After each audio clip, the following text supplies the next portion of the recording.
Greetings, brothers. Greetings, Primaris Lieutenant. Welcome to the next video in our tier list series. Today we're checking out HQs. This is the 6th video in the series, and I'll put a link to those videos above. I'm once again joined by Mark and Tony, and what I think you'll find is quite an in-depth look at all the HQ choices between both the Space Marine and Blood Angels Codex.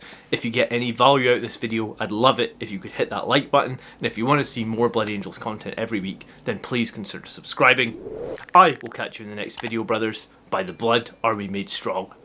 Peace.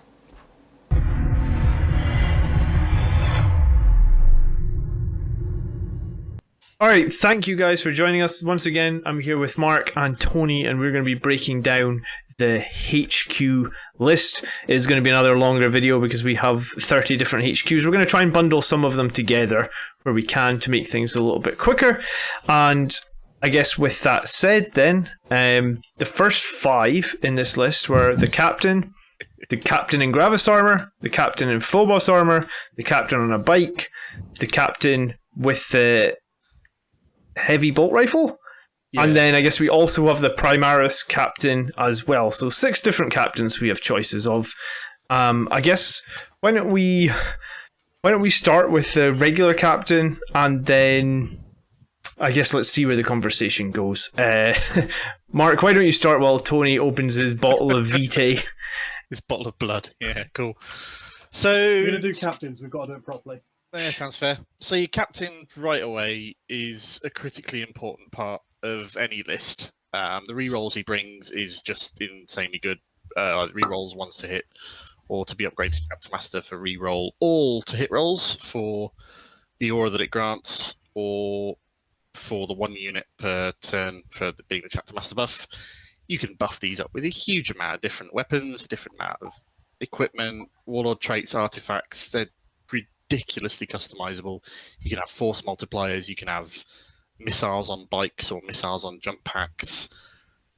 The amount of things that these guys offer is just insane, really. The Captain on bike is obviously a staple of this channel that Blood Angels Commander loves so much. For the guy on bike with the hammer and the Angel's Artifice to make him toughness 6, and then the 5 up, feel no pain on top of that. Extra wounds, armor save of 2 up, movement 14, hitting on 2s, strength 8, gift of foresight for really rolling a save. He's a beast. And the only thing bad about him is that there is one chapter master, and his name is Dante, so fuck off. He can't be a chapter master. But he is, which is a shame. Yeah, I was going to say the one thing that I was actually thinking a little bit about captains is it's a little bit sad that Dante doesn't get the captain keyword, because obviously if you are a captain, even if you are upgraded to chapter master, you keep the captain keyword that lets you take that unit of company veterans in your elite force organization slot. Which is invaluable. It's so useful. Yeah, which is kind of a little sad that we don't get that. But yeah, I mean, captains for me, and I think we could probably break these down in that, like, the captain that can take the jump pack, obviously the firstborn one, is probably the same as the bike, right? For me, they're going to be the strongest picks just purely because of their mobility. Yep. Captain in Gravis and Captain with a heavy bolt rifle, I mean, they're fine, I guess. Like, as you say, captains can be invaluable. We've seen the Phobos captain that can do 4 damage a shot from his gun, which is pretty nice. And then the last one would be the Captain in Gravis armor. Again, we don't see him too much, but if you wanted to have another toughness 6 captain, that's what you can do with the one in the Gravis armor. And then the other thing I suppose we should say about captains is captains can join the Death Company from our army. If you're running Death Company, then I think it's valuable. If you're not, I guess it's questionable. Tony, what do you want to say about captains? Okay, so we've got shitloads of captains, don't we? I'm just flicking through them now. I mean, I kind of agree with you. I think our top picks are definitely our bike captain for that extra toughness, and our captain with a jump pack, because whilst we still can't do it quite as well as we used to be able to do it, we still do like our smash captains, and we can still probably, arguably, do a better smash captain than most other people. But it's not just that. A lot of the units that we take as Blood Angels are mobile units, so if you're going to be having a guy who gives buffs, he's got to be able to keep up with them. Yeah. So they're very, very good captains. We've got some great options on them. You can stick your thunder hammers, you can stick your relic blades on them. I've seen a few builds with a relic blade, a few builds with a storm shield, and then of course you've got that chapter master upgrade. Now, chapter master upgrade, I think bears talking about a little bit separately than maybe directly the captains themselves, because the chapter master upgrade, ignoring the fact there is only one chapter master, is 40 points. And for that 40 points, you get the ability to give a unit rerolls for hits. You get a relatively useless, that's not useless, but it's not great either, warlord trait. So realistically, to take that warlord trait, you'd get 2.5 command points again. Yeah, 2 and 3 and command points. that's not totally useless, but I think we've probably got better things to spend it on. And you've got the Angel's Artifice, which is a great relic. It gives you that 2+ save, adds 1 to the bearer's wound and toughness, which can make a nice tanky captain. But it's a lot of points. It's 40 points. So there's a little bit of a separation here between the kind of captain, which gives you reroll 1s. You can build him as a smash captain. You can stick Death Company on him to give him death visions, make him a bit smashier, and our kind of more supporty chapter master. He's still very smashy, but he brings a little bit more to the table when it comes to buffing other units. Now, I think the interesting ones also to talk about are the Primaris options. I'm not a fan of the Captain and Gravis armor. I don't particularly like the Boltstorm Gauntlet. It's basically a way of giving him a power fist and a weird pistol. Yeah, you get toughness 5, but you get move 5 inches as well. He's not an optimal one, but he's also not the worst one we can choose. I don't think it's the worst one, but it's not optimal, and I think he has to be ranked a little bit lower for that. Another one that's interesting is your Captain in Terminator armor. Now, he's quite expensive at 100 points. He does cost a little bit more, but for that extra 15 points, you're gaining a wound, which is nice. You're putting up to wound 6, the same as a Primaris option. You're giving him the ability to deep strike, and you're giving him that 2+ save. So it's an option. I unfortunately just don't think it's a particularly optimal one. You're still getting that 5-inch move. You're going to have a very slow captain. Yes, you can teleport him in, but I'm not sure the ability to teleport him in is worth that extra cost. So I actually think that doesn't synergize with us, right? Because you kind of want if you're shooting in turn 1 and 2, you want the captain to be there on the board. You don't want him teleporting in. Sorry, Tony, on you go. I'm more interested with the Mastercrafted Heavy Bolt Rifle captain in some ways. Really? Yeah, I'll tell you why. It's because if I'm building a captain just to support, just because I'm looking for rerolls, then he's got a Mastercrafted Power Sword, so he can still punch things in combat. There are a couple of tasty relic power swords that you could give him if you wanted to.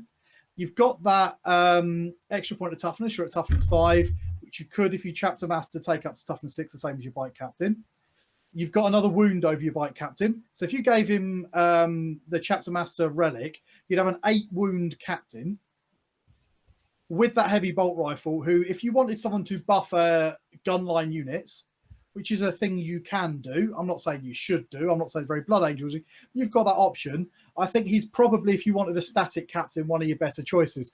But something that we're going to get shouted at if we don't talk about is the idea of putting those chapter master rerolls on your Phobos captain. Now, I know that there's a couple of people in our Discord that really like this, because if you stick him in the midfield, then all of your stuff is going to come up to him. You're going to be able to give him those rerolls whilst he sits in the front. He doesn't need to follow them around.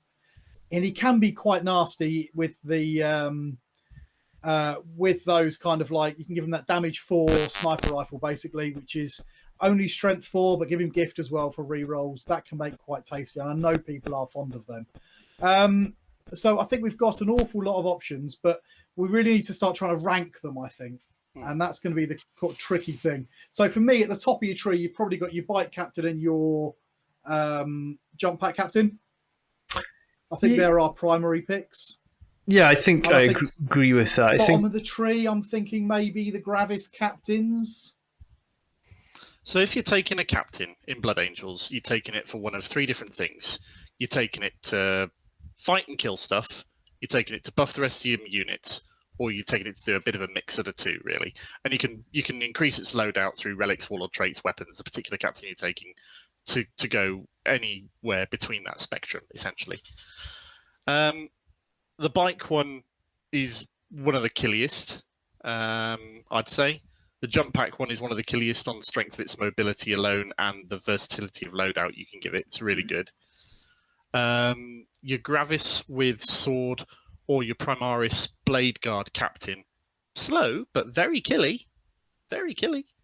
Yeah, I quite like that Blade Guard loadout, actually. That shield, the Relic Shield, giving them a 4+ against mortals. There's a lot of mortals being thrown around. So It's under the Primaris Captain. Yeah, if you want someone to kind of support your Blade Guard or your Centre Field or something like that, you could do a lot worse than sticking him there and saying, come at me, mortal wounds. But the problem is, if you're taking Blood Angels, a lot of your models are mobile. A lot of them are speedy, so I don't think I would ever, in a competitive environment, choose a captain that is not either on a bike or have a jump pack. The lack of mobility immediately demotes their usefulness in my mind. That's not to say they're bad. Let's just say I have less use for them. Yeah, I would tend to agree with that. So why don't we start then with the bike and the regular firstborn captain, which we kind of all agree. I think the regular firstborn captain gets the most different weapon choices. He is probably the oldest model, and he probably has the largest choice of arsenal. So I think he probably sits in the S tier, unless either of you guys disagree. He's slow right out of the bat. That demotes him from S. I'd put him in either A or B. Sorry, I meant just the firstborn captain with the jump pack, or option with jump pack. Primaris. I don't know why I was thinking that. No, sorry. Yeah, because the firstborn captain gets all the weapon options. The Primaris one's actually quite limited in weapon options. Yeah. So the Primaris the regular firstborn version has the option to have the jump pack. So yeah, straight away he's one of your must-take potential models in the army. Do you see him in every army though? Do you see him unfailingly in every Blood Angel army these days? No, I don't think so. Some people still want to run Dante, and some people want to run the Sanguinor. And because he's not a must-take, because he's not there, that doesn't make him an S tier for me. No. Either? I mean, he's still really good, right? I think he's definitely an A. He's a very powerful choice. But like I say, I don't run a captain. I don't find that the utility that he brings. I certainly don't run a chapter master. I think that the sheer points cost, I can get things that he does, I can do cheaper for other units. So yeah, I think he's an A. I think he's a very powerful model, but I certainly don't think he's up there in S. I'll predict 1, maybe 2 S tiers out of this video. Okay, but we'll see how that goes. All right. The bike captain's right up there next to him. It's got to be straight away. For exactly the same reason. If not slightly higher. I think I like the toughness 6 is a lot more important than toughness 5. See, I don't know about that. I've been thinking about that a lot, and what's the points difference? How much extra do you pay for the bike buff? The bike captain's cheaper. He's 5 points cheaper. That's why I take him. So he's 5 points cheaper, and he gets the +1 toughness and the +1 wound, but he doesn't fly, right? So that's the issue. So if you're going over difficult terrain when you're charging, it's -2. You have to navigate around buildings. So I think if you've got a little bit less versatility and loadout, but not it's got a little bit more movement much as of a well. difference. So 14-inch movement's tasty. Yeah. Yeah. A couple of inches more movement, but can't go over things and has to go round. I'd love to like the jump pack one more because Blood Angels should fly, and that's just how it works. But the bike one is really tasty. Yeah, I mean, in my opinion, I prefer the bike one right now. It's a sad state of affairs, but he's just stronger. You can go with what you got, haven't you? Really? The one thing that I do want to say, I think, around that is the bike can also guarantee the 6-inch advance, which, if you're desperate to get a model, like I run him as a warlord, so if you're desperate to get him in range of the Sanguinary Guard and you're worried about him failing a longer charge, you can just be like, okay. Or if you want to just run him off somewhere and claim an objective. I mean, put in a bike captain with that auto 6-inch in advance, if he's got Rites of War and Visage of Death on him that grants OBSEC and removes OBSEC, that's an incredibly powerful tactical tool. That's ridiculously powerful.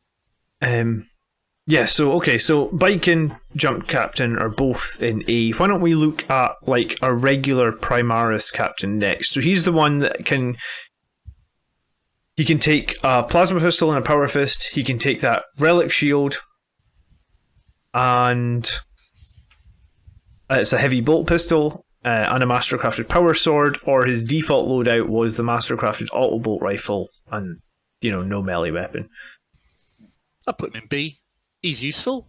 He's not bad by any stretch. You're just not really thinking about taking him. I think it depends on your army a little bit, doesn't it? If you're, we saw the video the other day with the top tournament list, and he's talking about the Blade Guard, doesn't worry about transport, still has no problems running them into the enemy deployment zone sort of turn 3 or 4. So he can do the same. He's just as quick. So he's still going to get there. He's going to get there a little bit slower. He's going to be arguably a little bit more tanky when he gets there with that relic shield. Certainly a bit more tanky against the mortals, which are being thrown around an awful lot at the moment. Just depends. So I think he's a good unit. I like the relic shield loadout best personally. I think he's a B tier. Yeah, I think you're right. I think the relic shield loadout is the best. Let me find the photo of him. But I suppose this is the iconic guy from the second edition box set. And I think this guy was actually only a limited release. I don't know why it was such a limited release. They did a proper version of the second edition one, which wasn't Primaris, and it was like a Forge World or a Games Day open model. It was a Games Day exclusive model, and I did get one, and I haven't quite finished painting him. But I've got one sitting here waiting to paint as well. Yeah, I'll get to him. The Primaris version a bad was loadout though to actually use. Yeah, it's a rough loadout to use, especially considering I think me and you, Tony, both despise plasma pistols. I don't know. What's your view on? Could kill my captain. Yeah, what's your view on plasmas, Mark? Do you hate them as much as us, or? Plasma in general, I'm happy with. I very much value versatility. I love having the option to do one thing or the other. And I'm happy to pay a premium for it because ultimately versatility is really good. If you're going into tournament setting, you don't know what you're going to be fighting against. Putting a plasma pistol on a leader, however, when a single roll of 1 will just kill him. Nah. Yeah, exactly. Okay, why don't we talk about the Gravis and the heavy bolt rifle one next, because they are kind of the same in a sense, right? Because they both wear Gravis armor. Is this Gravis armor? They do, yeah, but one's got a bit of range to him, and one hasn't got any range, and I think that's a big difference between them. Yeah, this one's got a 12-inch range, toughness 5, 7 wounds, moves 5, and then your other one is the same. Toughness 5, 7 wounds, moves 5, but he has 36 inches rapid fire 1. I guess if we're talking about, taking Master Marksman on another character, you could essentially take Master Marksman here and have 2-3 damage shots at I don't think 36. you can, because he's not Phobos. Yeah. Oh, is that Phobos only? Sorry. Oh, well, you could. But still, it's still a damage 2, 36-inch range, AP -1, strength 5 gun. Yeah. That Mastercrafted Power Sword is not rubbish in melee. I don't think it's particularly any worse than the. And he's a 3-up, 4-up anyway, so I think he's pretty tasty in melee. Yeah, for 105 points. I think the other one's crap. Okay, so the other one, I think maybe C tier. Would we agree? Yeah. No, I don't think so. You think they're both B? The one with the Bolt Storm.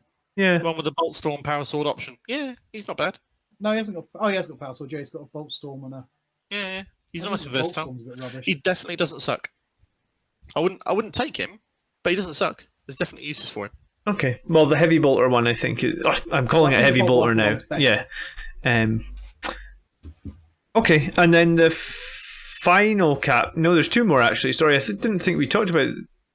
Yeah, we did talk about the one in Terminator armor. We did briefly. Very briefly. I mentioned him. I mean, he can be survivable in the fact that you could give him the 1-up save, right? Can you? Because you can give him a Storm Shield. Yes, you can. Yes, and he's already on a 2-up save, so you can give him the 1+. He's got that extra wound, but the extra wound just takes him up to the same levels as the Primaris. Yeah, that's true. The bonus he's got is flexible loadout and potential teleport deep strike. So yeah, top of B. I don't think he's better than the Primaris captain with the relic shield. That's the same. He doesn't have the deep strike, no, but he's got the 4+ mortal wounds. He's got an extra wound on top of this guy. He's got an extra attack on top of this guy. Yeah, okay. I think he's better than Terminator Captain. Little things. All right. Which is sad because we've got that fantastic Captain Carlian Terminator model. But I don't think he's as good as your standard Indomitus pattern Primaris Captain. Okay. I'm going to have to quickly grab a screenshot of him because I think I've missed him. And then lastly, we've got the Phobos Captain then, right? Was it a separate choice for Terminator Captain, isn't it? Yeah, it's a separate choice, and I think I just missed him. The only one, I think, more or less, that we've got a unique model for, and that's the one you forgot. I'm sorry. You can still buy anyway. Don't. No worries. Yeah, here he There he is. is. Yeah, I see, guy. See, I ripped the bolter off this guy, and Put a storm shield on him. yeah, I put a storm shield on him. I don't know if that's better or worse, but So I yeah. ripped the Thunderhammer off him and used it on Smash Captains back in 8th Ed. I left him as it is because I thought The it was a cool special, model. lovely little Blood Angel winged Thunderhammer was very cool. Anyway, I use him in my Crusade army seems fair. because, well, sod it. It's not that competitive anyway. And I just think it's a cool model. Okay, how There's do I? a lot of them kicking around from all the various start collecting boxes they put him in as well. Him and Baal Predators. Yeah, I got him from that Christmas box set they did a couple of years ago. Okay, so where do we think the Phobos? While I quickly try and save this as a file I can use. Where do you want to put the Phobos captain? I guess. The captain for me in Blood Angels is too potentially punchier unit to want to have a guy who, with his potential in combat, and not have a single melee weapon. Yeah, okay, he's going to be really good. He can single out characters who's probably got an involved save and maybe not, and possibly do forge damage to them, which is a good idea. But he's not even got a chainsaw or a knife. He just hits you with his fist. Yeah, Oh, he does have a knife, but it's no AP. So he gets 8 attacks, but no AP. Okay. But The thing with his bolt rifles, it's strength 4, so it's not even that high a strength. So against other spacemen, he's only wounding on a 4+. So if you want to put a little bit of guaranteed on there, he's only got 1 shot, remember, so you need to be running Gift of Foresight. Do you really want to waste your Gift of Foresight on this guy so that you've got the off chance of sniping someone? I don't doesn't think suck. you do. But we've got better options for making the most of what the captain can do, I feel. yeah, So, I've actually run this guy 2 or 3 times now, and I thought he was average at best. So I think We're going to upset some people with this description of him. that's because I'm not like you said. I'm not willing to give up Gift of Foresight off my chapter master.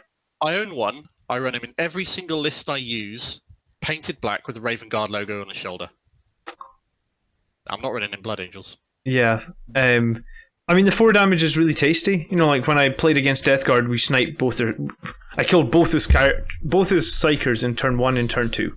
So he can do some really good work. Oh, yeah. And if you target an enemy that doesn't have an invul save, you can take some stuff out. Very useful stuff. If you target an Apothecary or a Librarian without a buff, yeah.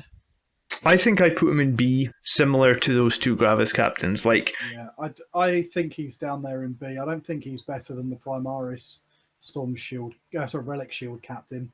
I don't think he's as good as the Relic Shield captain.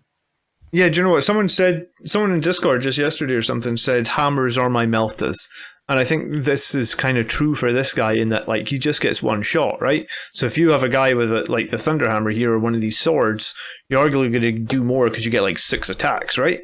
Sure, you might be able to snipe somebody, but the thing is, if you have snipers on the board, the enemy are going to try and line of sight you, and it's you know, there's definitely... Like, the game I just played against Sisters, this guy did nothing. Blood Angels buffs melee. Yeah. If you're not bringing a melee weapon to the table, what are you doing? Are we putting him... Is he the lowest captain that we have, or do you want to put him higher than that? I'm happy with that. Again, that's not to say he's a bad unit. No, he's a good Just unit. to say that he's a bad choice for us. I don't think Not a he's a bad good- choice. The not least a good unit. choice. Yeah, they're all B. B is not bad. B is a good unit. Oh, yeah. It's just not really good. Okay, let's move into chaplains next then. And I think there's going to be a few chaplains to look at too. We've got the regular chaplain, we've got the chaplain in Terminator armor, we're going to have the Primaris chaplain on the bike, we'll have the Primaris chaplain not on the bike. And I think that's it, right? 4. Fair enough. We're leaving We've got Lemartes Terminator, at the end, are we? normal, and the 2 Primaris options, yeah? Yeah, I guess we'll hit the named characters one at a time, will we? Seems yeah, fair. definitely. Okay, so this is going to have similar.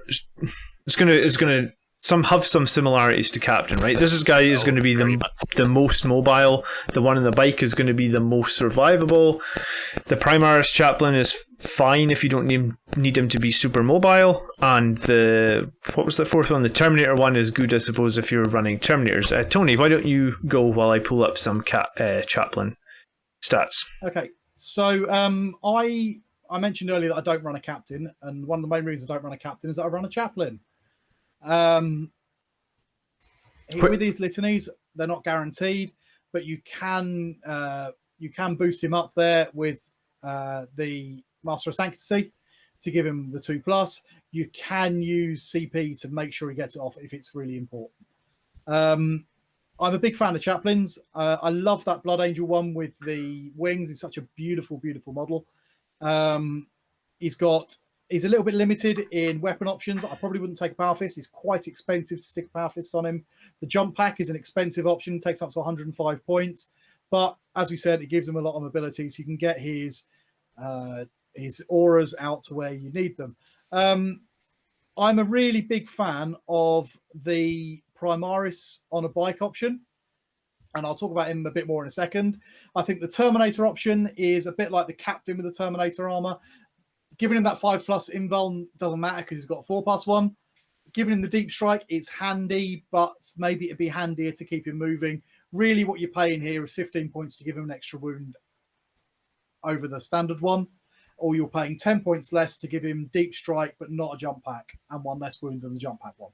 So it's a little bit much of a muchness on that one. You can stick a combi weapon on him, which is fun, but I'm not sure is the most competitive option. The Primaris Chaplain, for me, I think is just a bit too slow to get his litanies where you want them. The shooting buff litanies can be very, very useful again for a gunline sort of army. But really, the one that steals the show for me is that Primaris Primaris Chaplain on a bike. He really is, for me, the one you want to use. The reason for that is the extra point of toughness takes up to toughness 5. Move 14 on that bike. He's 115 points, so he's only slightly more than your Jump Pack guy. He's a little bit faster. He's got an extra attack. He's got the extra wound. The problem I find with the Jump Pack version of the Chaplain is the fact that he's only got 4 wounds. Now, we've just mentioned the Sniper Captain. Theoretically, the Sniper Captain can kill him in a shot. The Sniper Captain cannot kill your Primaris Chaplain on a bike. The guy's running around with 7 wounds. So he takes a lot more killing. You can buff him up. I personally like giving him the mantra of... Is it Mantra of Strength? The one that gives him +1 damage. Turns him into the Hulk. Yep. +1 damage, +1 attack, +1 strength, is it not? Yeah, so I tend to just give him that. Run him as a 115-point character. His base litany is a useful litany. The reroll hits. That's a very useful thing. You can use that when you need it. And then you've got the option of popping the other litany and going and smashing face. You can give him the Benediction of Fury for some extra melee damage. But even if you don't give him the Benediction of Fury, the Crozius is not a bad melee weapon. But give him the Benediction, give him the Mantra of Strength, and watch him start really punching well above his weight. So yeah, I think this guy is absolutely top tier. I'm really chuffed with the old Primaris Chaplain on a bike. Okay, Martin, what would you like to say about Chaplains? Buffing characters, for me, the most important thing that they can do is be reliable. And for that, always-on auras are the best and most useful buffs that I can get. So when I'm looking to buff my army, I'll always look at first the Captain, the Lieutenant, the Sanguinary Priest, things that I don't need to roll to activate. Chaplains come second on that list because by default their powers activate on a 3. You can buff that to a 2. There's no way you can re-roll them, but that's fine because on a 2 is fine. And Librarians, you've got the psychic power roll that can be denied, which makes their powers not really unreliable, but really unreliable by comparison. Your Chaplains buffs can be very versatile in what they do, which is great. There is absolutely no point taking the litany that buffs +1 to wound because it doesn't stack with the +1 to wound in melee that we've got, really. In minor situations, it'll be useful when you're stuck in combat for a second round, but there's an awful not a point. Primarily, you're going to be taking the Mantra of Strength to buff out his own strength in a fight, which, as Tony's mentioned, is not inconsiderable. The Canticle of Hate for +2 to charge. Now that's good money right there, because if you use that and you come out of deep strike, you're looking at a 7-inch charge, and if you can get a reroll on that, that's an 82% chance of a deep strike charge successfully, which is really tasty. And you don't see that at the moment. Not a lot of people are interested in doing deep strike charges. I think the reason for that, though, is to do that, you have to pop the strat to do the hit in the outer phase, and it's quite an expensive strat. And that's kind of where I disagree a little bit. Which takes it down to 1 CP. It's kind of where I disagree with you a little bit on the reliability.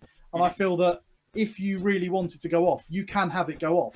Yeah. And if you're not that fussed about it going off, well, you just roll, and if it goes off, great. If it doesn't go off, it doesn't. I agree. And that is so you do have the option of having it when you really need it. Yeah, as a guaranteed, this single litany will activate at the cost of a CP or 2, depending on whether you've put into a master of whatever the chaplain thing is called, Master of Faith or something. The shooting buffs are good, but if you're in a Blood Angel army, you're not putting that much into shooting. And if you are, the shooting that you're taking is pretty powerful anyway, in terms of like plasma scepters or melter bikes or speeders in one form or another. So do you need the buffs from this? Maybe, maybe not. You can get rerolls to hit from Captain. The buffs that the Chaplain can do, you can't get anywhere else. Are the Mantra of Strength, the Canticle of Hate, the reroll all hits on the melee is very useful. I think ultimately, if I want to be taking a Chaplain to beat the crap out of someone, then it'll be the Primaris Bike Chaplain, for all the reasons Tony's mentioned. He's fast, he's strong, he's tough, he's got loads of wounds, he's punchy as all hell. It's great. If I want to be taking a Chaplain strictly as a force multiplier, I'll take the firstborn one with a jump pack, because he's just mobile enough to get where I want him. And he's not a weakling. Yeah, okay, he can be taken out by a lucky 4 damage sniper shot from one model that very few people take, but that's quite rare. I don't really consider the Terminator armor Chaplain in my thinking when I'm choosing models for an army. I could see that he could be useful, but I don't see that he brings anything to the table really that I couldn't get better with the other options. And likewise, the Primaris Chaplain's on foot. Yeah, the only thing I wanted to add there was the one thing you can do that, I mean, neither of you guys said, is with that, again, the bike getting the turbo boost. If you know where your deep strike units are roughly going to arrive, having a 20-inch bike move to catch up with where they're coming down in the next, I guess it's the end of the phase, right? So if you think they can come in here and I can move 20 inches over that way, I can bring them down within 6 easily enough, I would have argued. So I think there's, you don't have to deep strike your Chaplain if you want the Chaplain on the board earlier to get Canticle of Hate to buff a deep strike charge, I guess. That is a possibility. Probably the most reliable with the bike one as well, and I agree with what Tony said. If 115 points, I actually think the Chaplain on the bike is kind of a steal. The points premium GW charges for the Primaris upgrade and the benefits you get for it is just a steal, really. It's a shame they're using it to edge out Firstborn, but we've got to make hay while the sun shines and use the benefit of it, really. Yeah, I mean, if this guy... such a cool model. Yeah, it's a very cool model. I would say it might be the coolest Primaris character model that we can buy. Still don't own one. I converted an Outrider into my one, but if they gave this guy the ability to take like a different pistol or something, like the same as the Firstborn gets, then this guy for me would just be... I don't mind the Absolver pistol. I can't see that. Bad gun. Damage 2. It's not an Infernal pistol, is it? I don't put an Inferno pistol anyway. I'm too cheap. all right. You just wave your points around all over the place, like making it rain. What Infernal pistol? You have an Infernal pistol. You have an Infernal pistol for you. Infernal pistol for you. Infernal pistols for everybody. I reckon that's why I run him over the Bike Captain, because I'm too cheap to pay for the Bike Captain. So, and this guy's nearly as good for 35 points less. Yeah. Okay. Tough to argue with that. It's hard to argue with that. So what do we... So, I guess he's going straight... Let's start with him then. Primaris Chaplain on a bike. He's going straight into A, or is he going into S? He's an S for me. He's a candidate for S. I'm not sure he's a must-take, but he's close. I think he's our most points-efficient, smashy character that we can possibly take or build. So damage output, I think he's probably the highest as well. I'm trying to think some old maths. But I think he out-damages every other character we can build.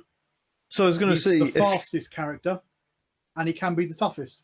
If you If you pay the extra 25 points, make him Master of Sanctity. You give him the Wiserator, so he gets the more more litanies, and he can, and etc. You give him Angel's Artifice, so that no, not Angel's Artifice, Angel's Exemplar. Like if you run him as your Warlord, you could get one more Warlord trait. So you could take Gift of Foresight.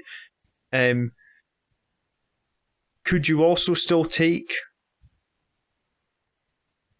the Benediction of Fury on him? I think so, right? Yeah. If you haven't used any other relic on him. Yeah, of course you could. Yeah. Or you could just give him the Mantra of Strength. There's Mantra of Strength, the one for the extra damage, and then just stick the Adamantine Mantle on him and have him just as tough, actually slightly tougher than your Bite Captain. That's very true. Yeah, and you would. The only difference and he's still pretty smashy. Yeah. The thing is, characters being built as weapons are powerful, but that doesn't make them must-takes. No, that's true. And for that reason, I put him top of A, probably above the captain. But you're not seeing him his virtues lauded across the board in every list unfailingly. I think you're right. I think they're neck and neck, and maybe the one thing the captain has is he has slightly more reliability with the reroll buff if you need it. You know, he gets a reliable reload buff every turn. I guess even with the Wiserator, you're going to... What is it? 2+, there's 5 turns in the game. Argument says you're going to fail one turn. It could be a critical turn. You can't afford to spend CP on it to guarantee it every turn, right? So... I've got a rules question, though, that I've been thinking about and I've not been able to answer. Uh-huh. So the stratagem that lets you auto-activate a litany, commanding oratory. Mm-hmm. Question is, does it let you use any litany, or are you restricted to ones he already knows? I thought... See, my initial reading of it was any litany. It just says the model can recite one litany that has not already been recited by a friendly model this turn. Yeah.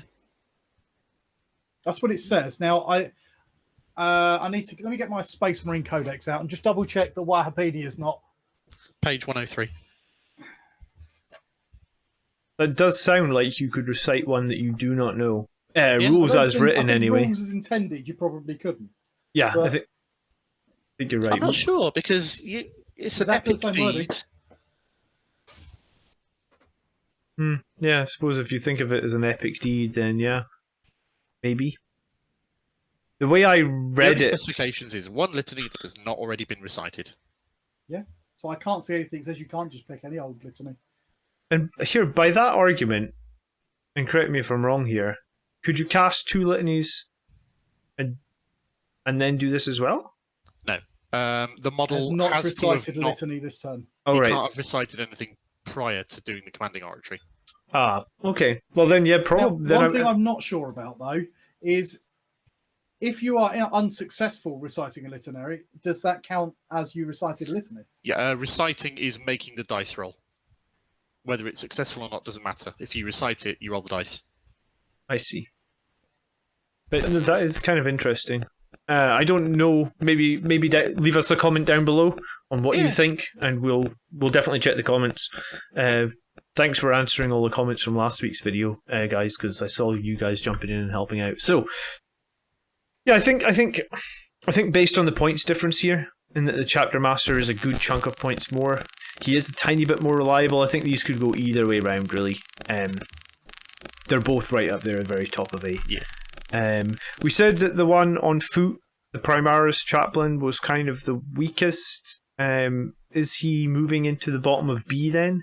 I mean, he's still a Chaplain. So. He's still decent. He's still a Chaplain, but he's got all the weaknesses of the unreliability from the Bike Chaplain, but without the toughness, or the mobility. So yeah, I think he's probably your weakest captain. Sorry, your weakest Chaplain. Yep, and then we like our firstborn Chaplain with wings, I'm sure. Yeah, that bit of mobility can make him very, very useful. You can make him quite smashy. Bottom of A. Just not quite as smashy as the other one. I think bottom of A. The one reason I don't run this guy is because I often play sisters and they'd like to kill him in a single melt a shot. and it's really sad when they miracle dice those shots and just take your characters out. Take those miracle dice. Terminator. A lot harder to do with the 7 wound bite guy. Yeah, exactly. Chaplain and Terminator armor. Next to the Primaris one.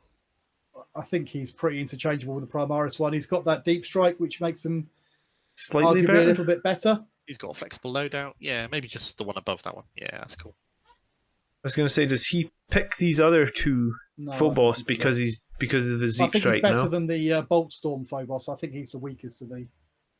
Yeah, I'd agree with that because the Bolt Storm is It's too short range. I don't know what it's for.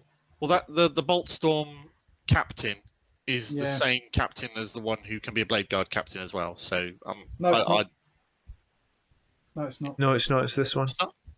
No. Oh, because it's Gravis different armor. Yeah, sorry, ignore me. So I think maybe that. I mean, Yeah. again, they're kind of interchangeable-ish. Okay. Okay, let's. A lot of So what was it, like 6 captains, 4 chaplains? Let's talk librarians next. We've got. Hey. There's a few of these as well. We've got our regular librarian. We've got our Phobos librarian. We've got our librarian in Terminator armor. And we've got our Primaris librarian. I think that's it. So 4 librarians? Yeah. Fun fact for all those watching at home who may not be quite as nerdy, that Terminator librarian picture is actually Mephiston. Yes. It's Calistarius, yeah. Yeah. Get it right. If we're gonna be pedantic, that's Calistarius, not Mephiston. It is. It's from the Space Hulk boxed game, and he's named Calistarius, which is the name of the librarian who eventually turned into Mephiston. Yes, and here's a question. Should we include the Librarian Dreadnought here as well, then? Because technically he is... No, he's nothing like the others. He's got almost no crossover, except he has some psychic ability. Okay. I'd agree with that, and he's limited psychic, so yeah. Yeah, and he's limited to just the Sanguinius one. Okay. Why don't we start with... Who started last? It doesn't really matter. Tony, why don't you jump in on Librarians and I'll pull up some stats again. Okay, so librarians, we've got a lot of them. They are an interesting unit. As Mark says, they've got a little bit of inherent unreliability, but they make up for that by having some extra power with some of their abilities. Smite, it's basic, but actually it can do a lot of damage. We saw the other day in the game where Smite, because it can ignore the bodyguard rule, allowed you to do a little bit of damage to the Morgan Vale, which you couldn't do with other methods. They've all pretty much got very similar things to talk about than the previous, like the Terminator version. Now, in this case, I think the Terminator version's got a little bit more going for it. Although you do lose that bit of movement, you do gain that extra wound, and most importantly, you gain an invuln, which your normal librarian's not got. So by putting him in Terminator armor, you give him an invuln. It's only a 5+, but it's better than a punch in the face. So I think that's not a bad shout. The Primaris librarian, I think, is a good model. I think the extra wound really helps him. Taking him up to wounds 5, I think, can be significant. There are a few things that are running around with damage 4 or D3+3. And having wounds 5 means he's got a chance of surviving that, whereas wounds 4 means he doesn't. And gives him an extra attack, which for Blood Angels is an important thing, especially with a 4 sword means you can do a little bit of damage.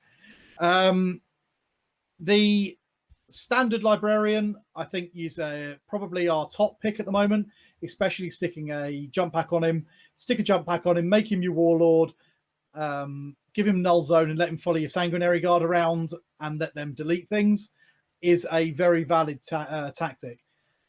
There are some things I don't like about that. I don't like the fact that it can be denied.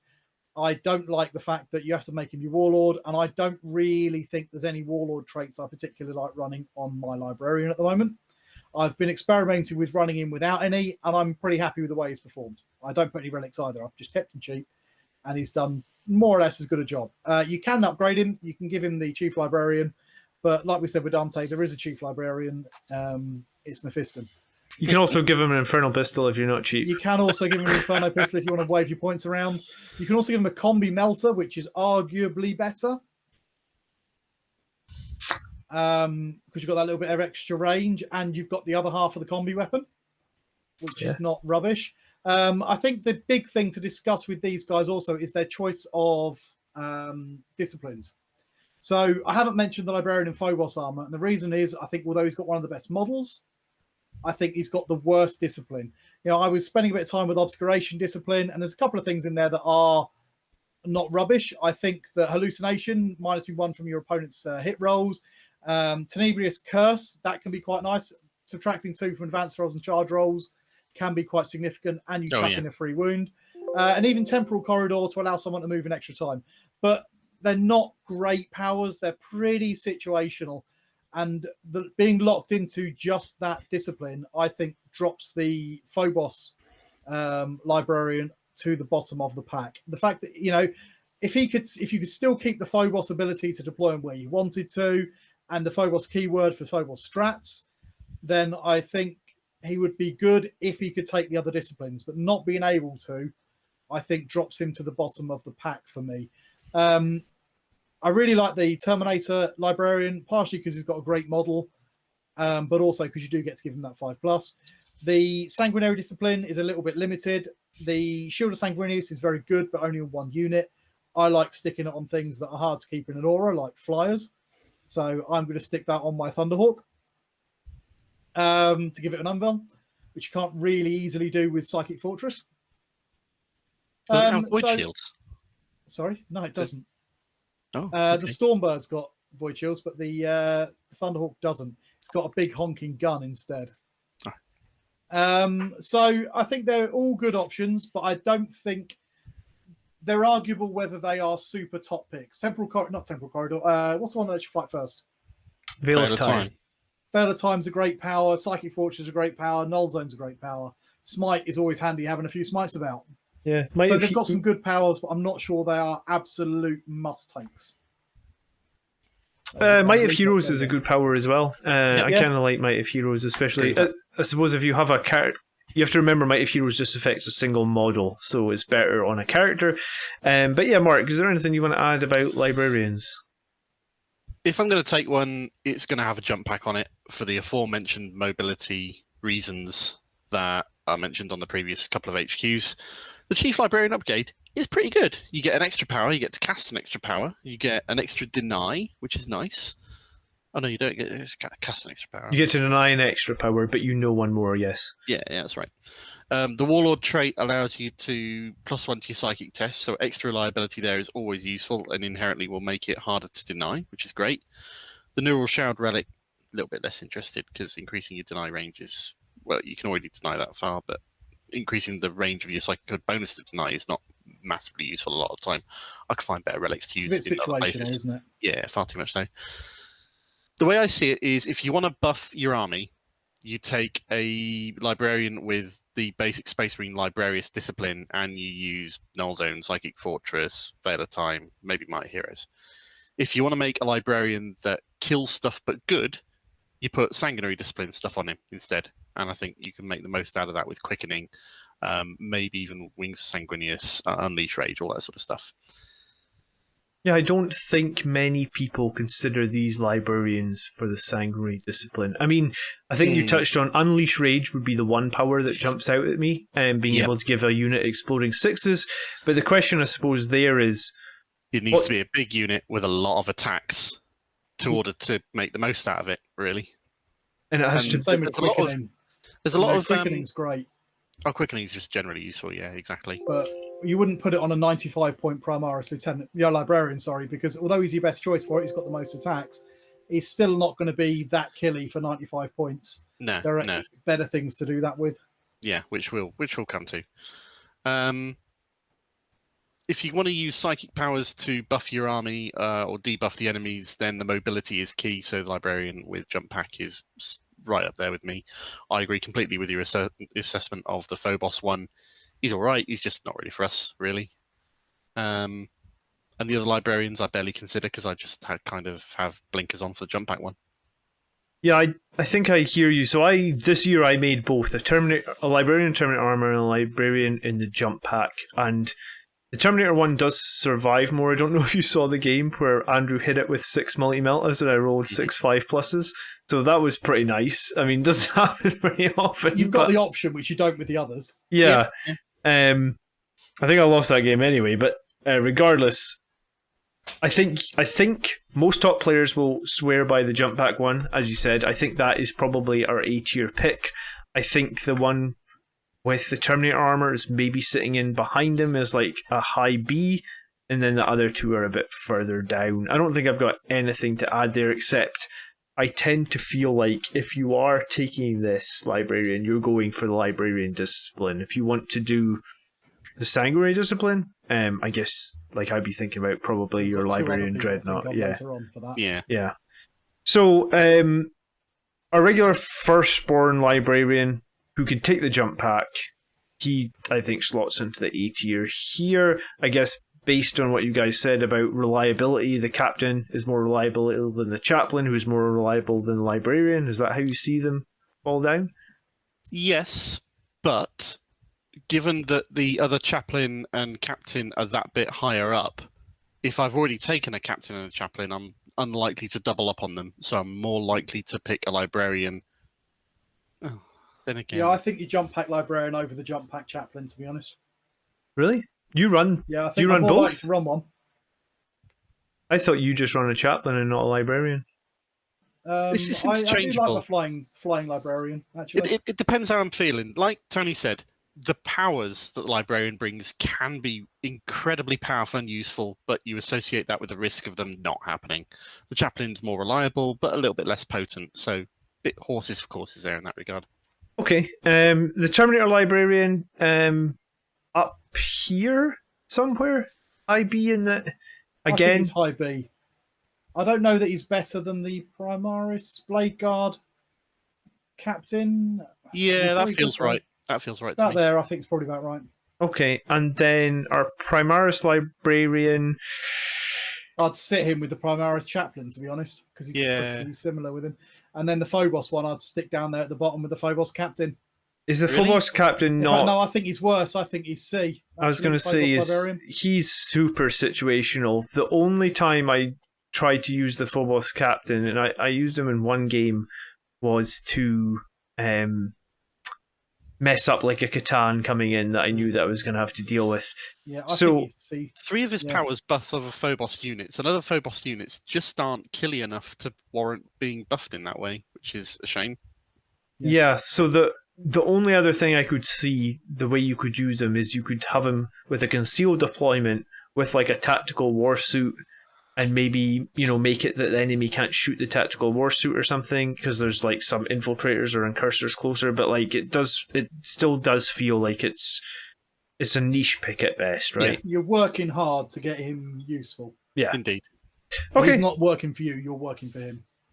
Cool. So Librarians, we're through them, so we are now on to lieutenants. And lieutenants, we have a regular lieutenant in firstborn armor. We have... This is a cool model. I think this is a conversion of the Ultramarines one, because you can see the little U on the sword. Yeah. We have our Phobos Lieutenant. Yeah. We have our Reaver Lieutenant.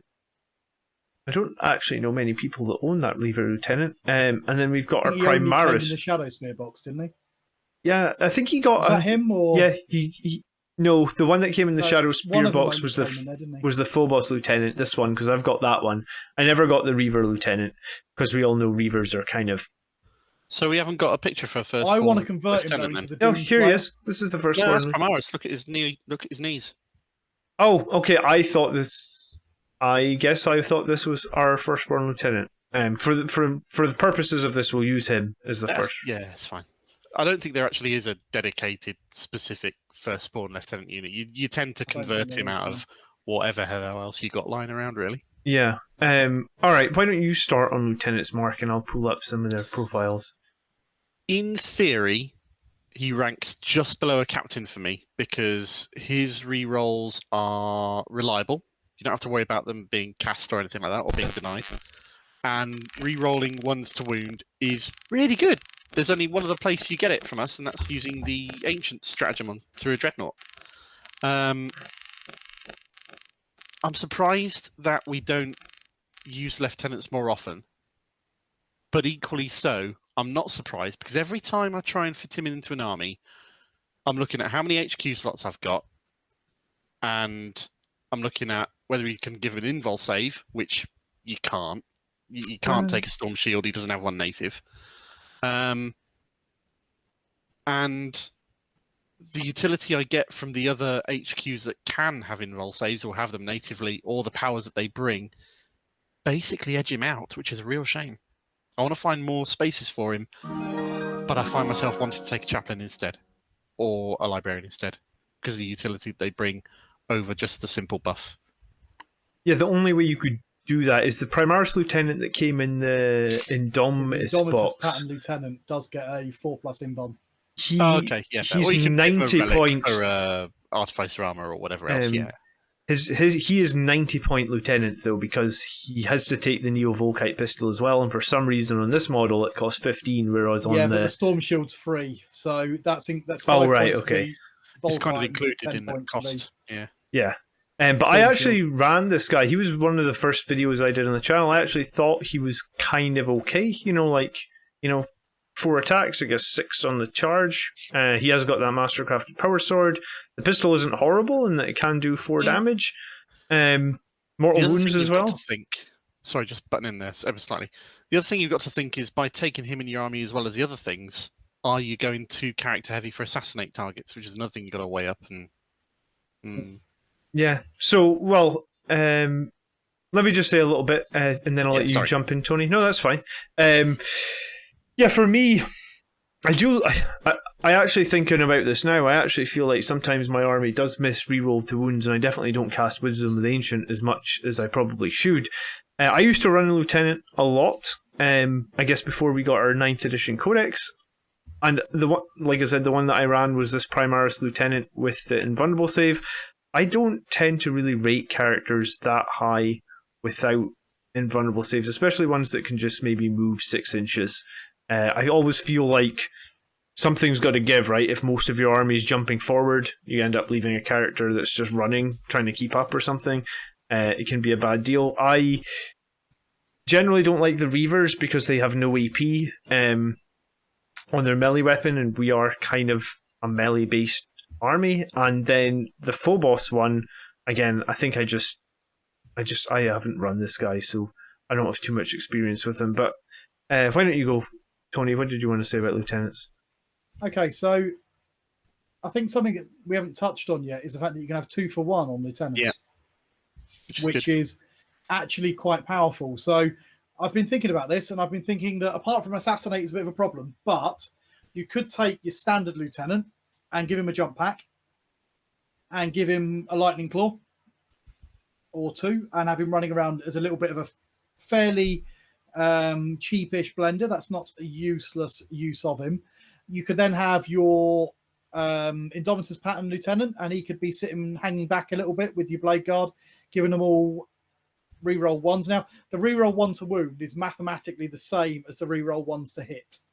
So if you just want to boost your shooting output, then the lieutenant and the captain are equal on the amount of extra damage that you are going to do.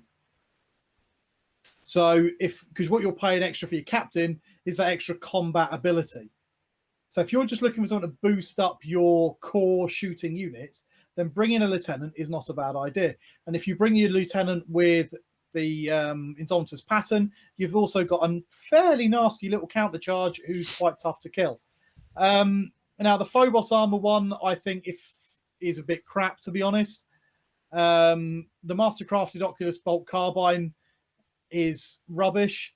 It's no AP, or it's damage 2, and they don't get cover saves against it. It's got no AP, though, so I'd rather they did get cover saves but have -1 AP. It'll probably come in more useful more often.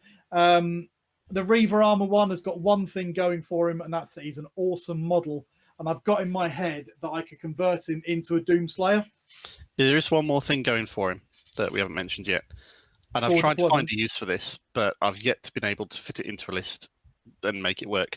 And that's the fact that he has the Reaver keyword, and he can use the Reaver stratagem that denies OBSEC. Yeah, the Terror Troops, which could come in handy, but he's a bit slow is the problem.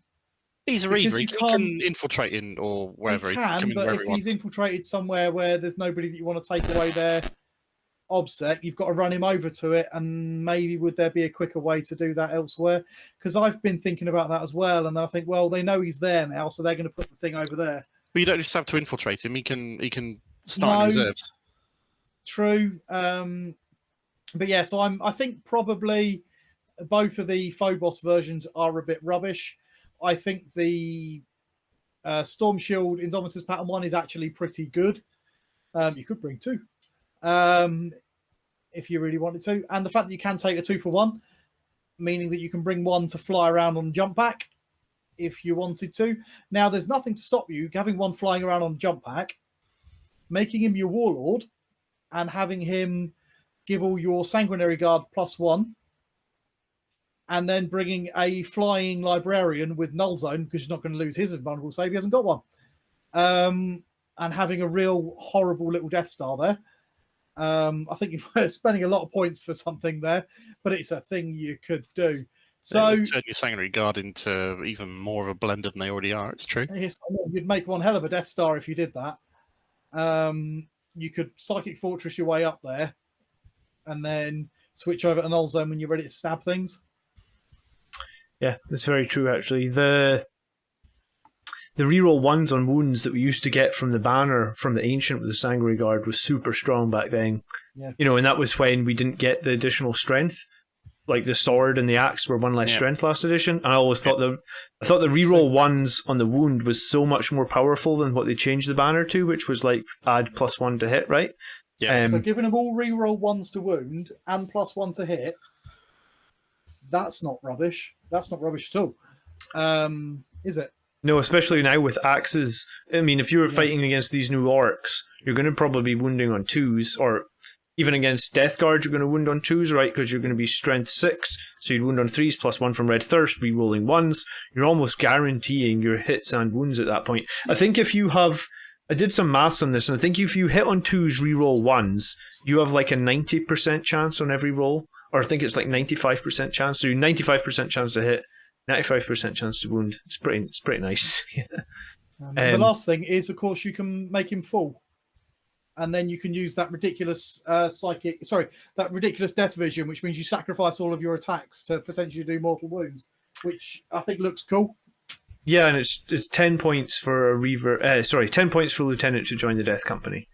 But then your reroll 1s wouldn't work on non-Death Company units, so no. That's only if you want to have a little guy running around on his own.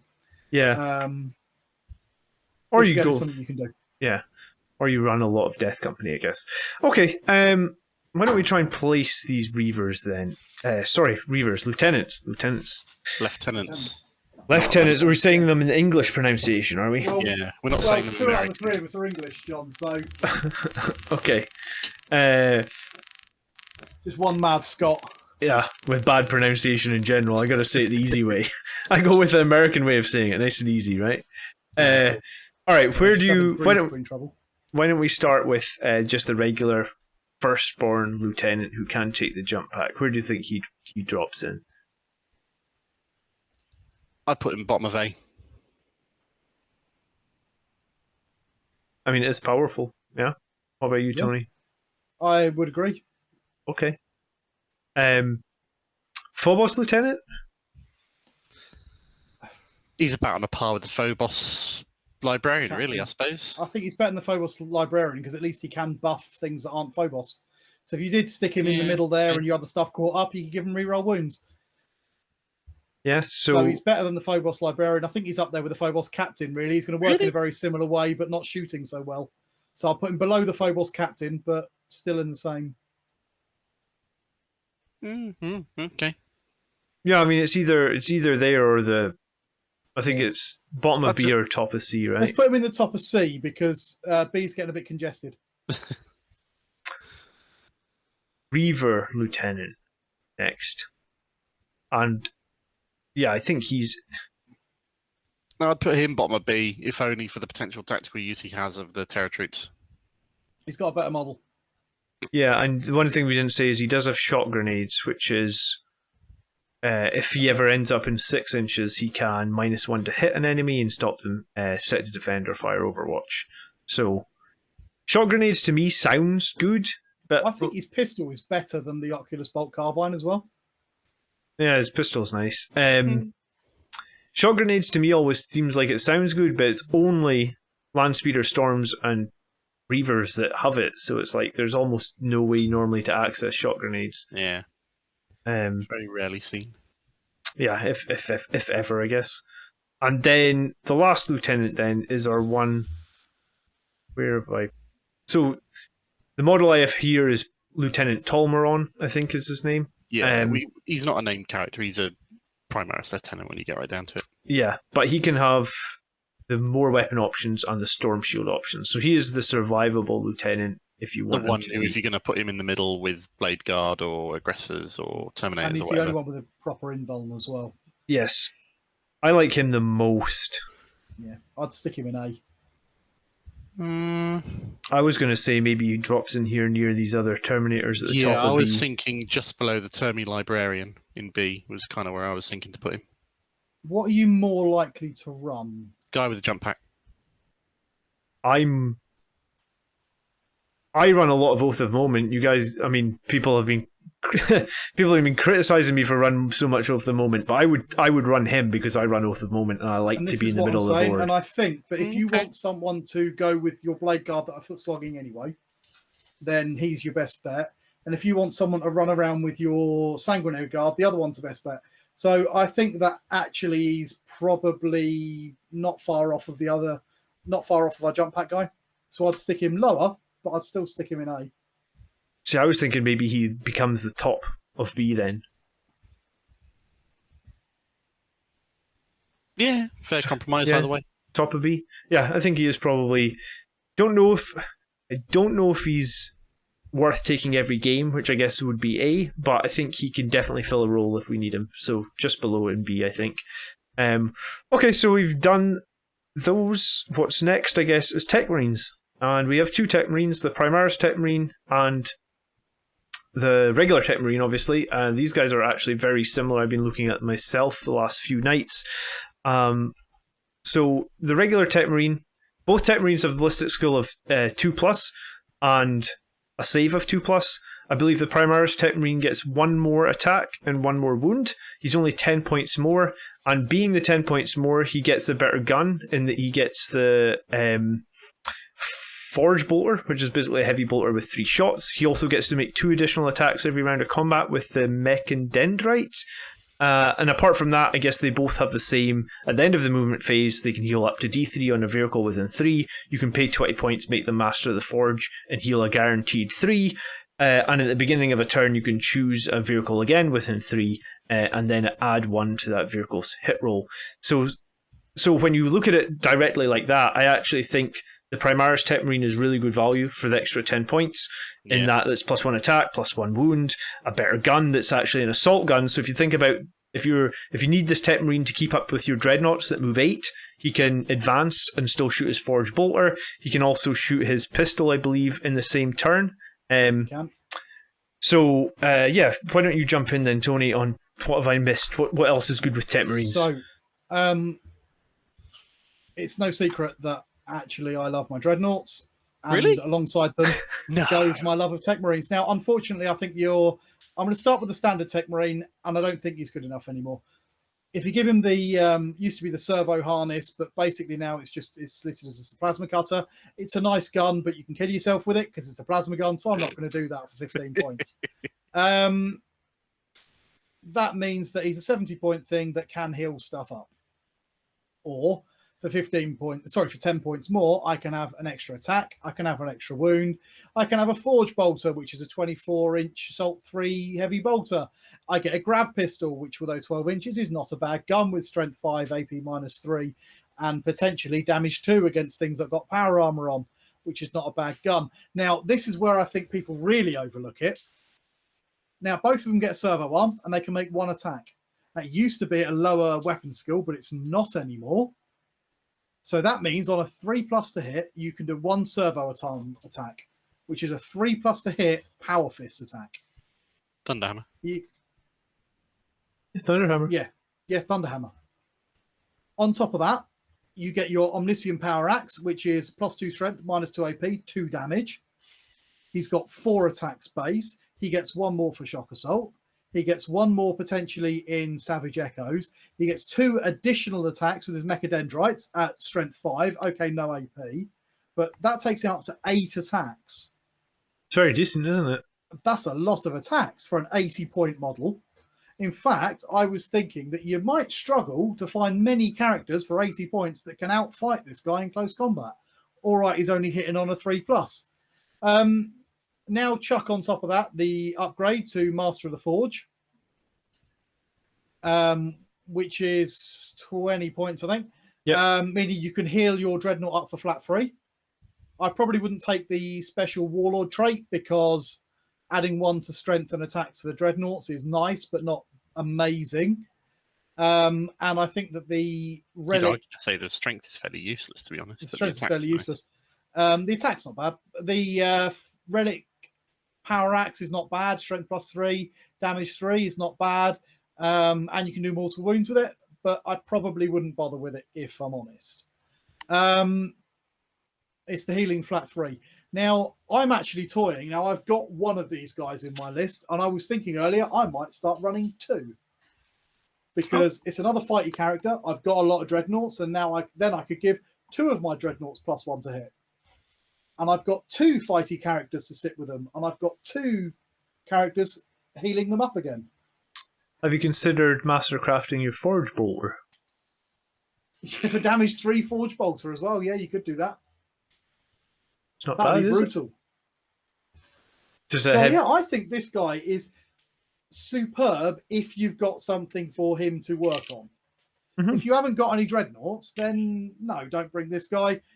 But if you have got Dreadnoughts, then I think this guy is absolutely top tier. Unfortunately, the normal one isn't. Yeah, I don't hate the normal one, I think, as much as you hate it, I guess. I don't hate it. I just feel that it's way too many points. It's Yeah. outclassed. Yeah. Or the Primaris Techmarine is massively undercosted and nobody's noticed, which I think might be the case with 8 attacks. Yeah, I think probably it's a little bit of more of a force to buy some new Primaris Techmarines. Mark, do you have anything you want to add about Techmarines? Yeah, I've got a couple of things.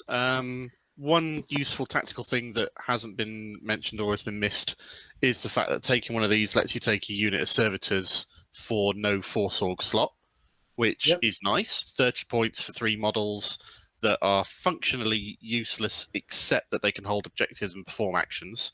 Yeah, that's got some point to that. 2 power level, you can put loads of these into strategic reserves for 1 CP. They can come on and do actions and engage on all fronts and whatnot. But that's servitors rather than Techmarines. I don't take Techmarines. They're never in my thinking for my army, and the reason for that is running Blood Angels. All of my buffs are melee related, and they don't apply to vehicles. So, in order to make the most of our Blood Angel buffs, I try to run things that use and make use of those buffs and abilities, which rules out any Techmarine for buffing vehicles. The exception to that is Dreadnoughts, and running Dreadnoughts is definitely viable. They're potent as hell, they're strong, they can be very good value for their points cost in what they do, where they go, how they punch, how they take a hit. I prefer infantry over Dreadnoughts personally, all else being equal, because it's easier to hide infantry behind buildings and terrain than it is to hide a Dreadnought. But that's a kind of trade-off for easy to hide versus resilience. So yeah, I'm not going to diss the Dreadnoughts for any reason. But because of that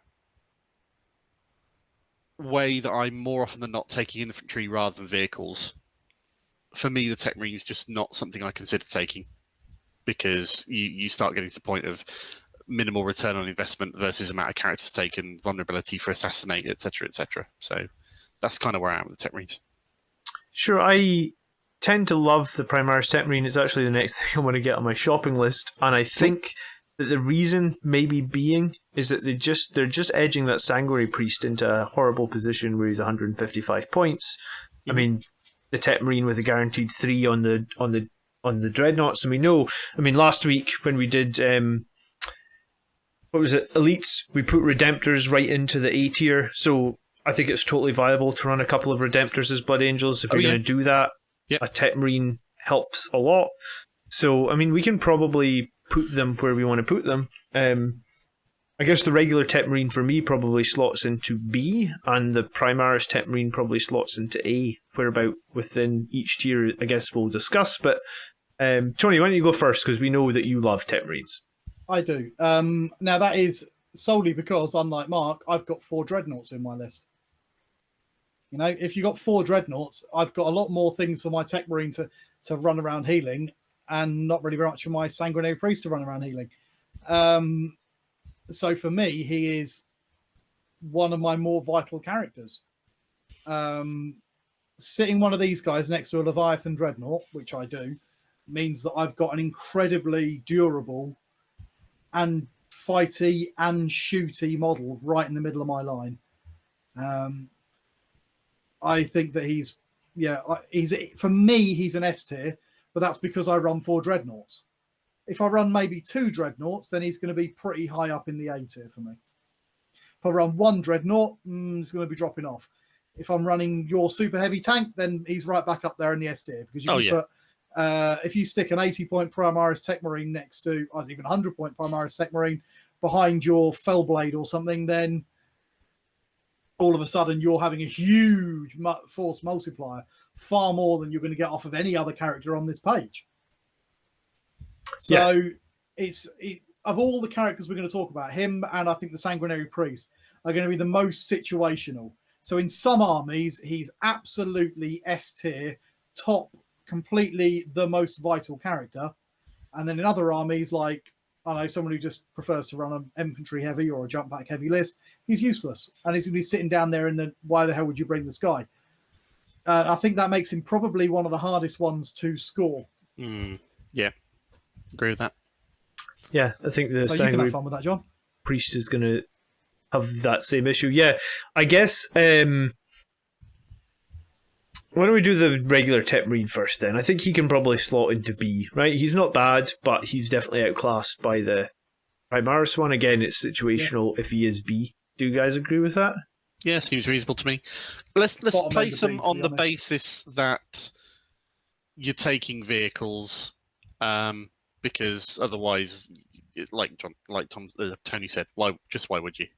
So on the basis that you've taken at least 2 useful vehicles to buff with them in your army, let's place them there.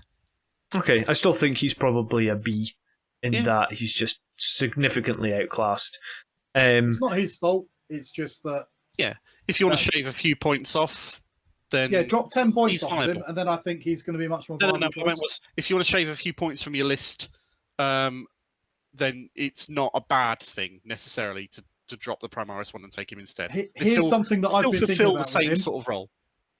Now, rule of 3 means you can only bring 3. Now, I'm planning on bringing a Thunderhawk gunship. Now, the Thunderhawk gunship needs to move a long distance each turn, and I want to be able to heal it. So I could bring 2 of these basic Techmarines, stick them in a drop pod each, and drop 1 in each corner. And then I can bring 2 of the Primaris ones and put them in my corners. And Tony, then I can fly my Thunderhawk in a big square every turn. You've had too much blood to drink, mate. Put your blood away. You've had too much. I'd like you to see your Thunderhawk take on Andrew's list with all those melee mortifiers. That would be a fun game to watch, at least. The Thunderhawk just indiscriminately flying circles and killing everything. 4 drop pods, 1 on each objective in the corner, right? Thunderhawk and a Fellblade in the same list. You can do it.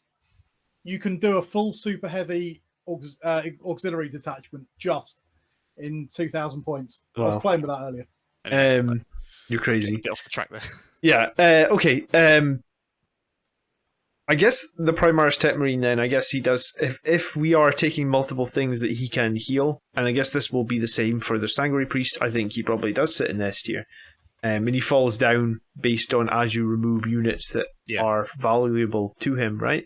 Assuming you're taking at least 2 units that he can usefully buff, he's like a conditional S. I think he's a steal at his points cost. Yeah, I actually think that the 8 attacks is actually not bad at all. You know, you'd surprise someone if they came in to try and melee you, and then you're just like, oh, well, my Techmarine gets 8 attacks. I'm going to heroically intervene with my Techmarine. What? Why would you do that? Oh, wait. So we just make sure that nobody watching this thinks that we're advocating taking a Techmarine in all circumstances, just when you've got the vehicles there to support him. Yeah, I think that 2 might be borderline as well. I think you're probably talking 3 to be S tier. 3, really. I probably wouldn't. I'd be thinking about it if I had 2, because you can only buff 1 a turn. Yeah. I think with 3, I think it becomes vital. And I mean, we talked about how crap tanks were recently in the other tier list. So you're basically talking, you have a Space Marine list that either has 3 dreadnoughts or like 2 dreadnoughts and a couple of land speeders or something. Then he becomes A.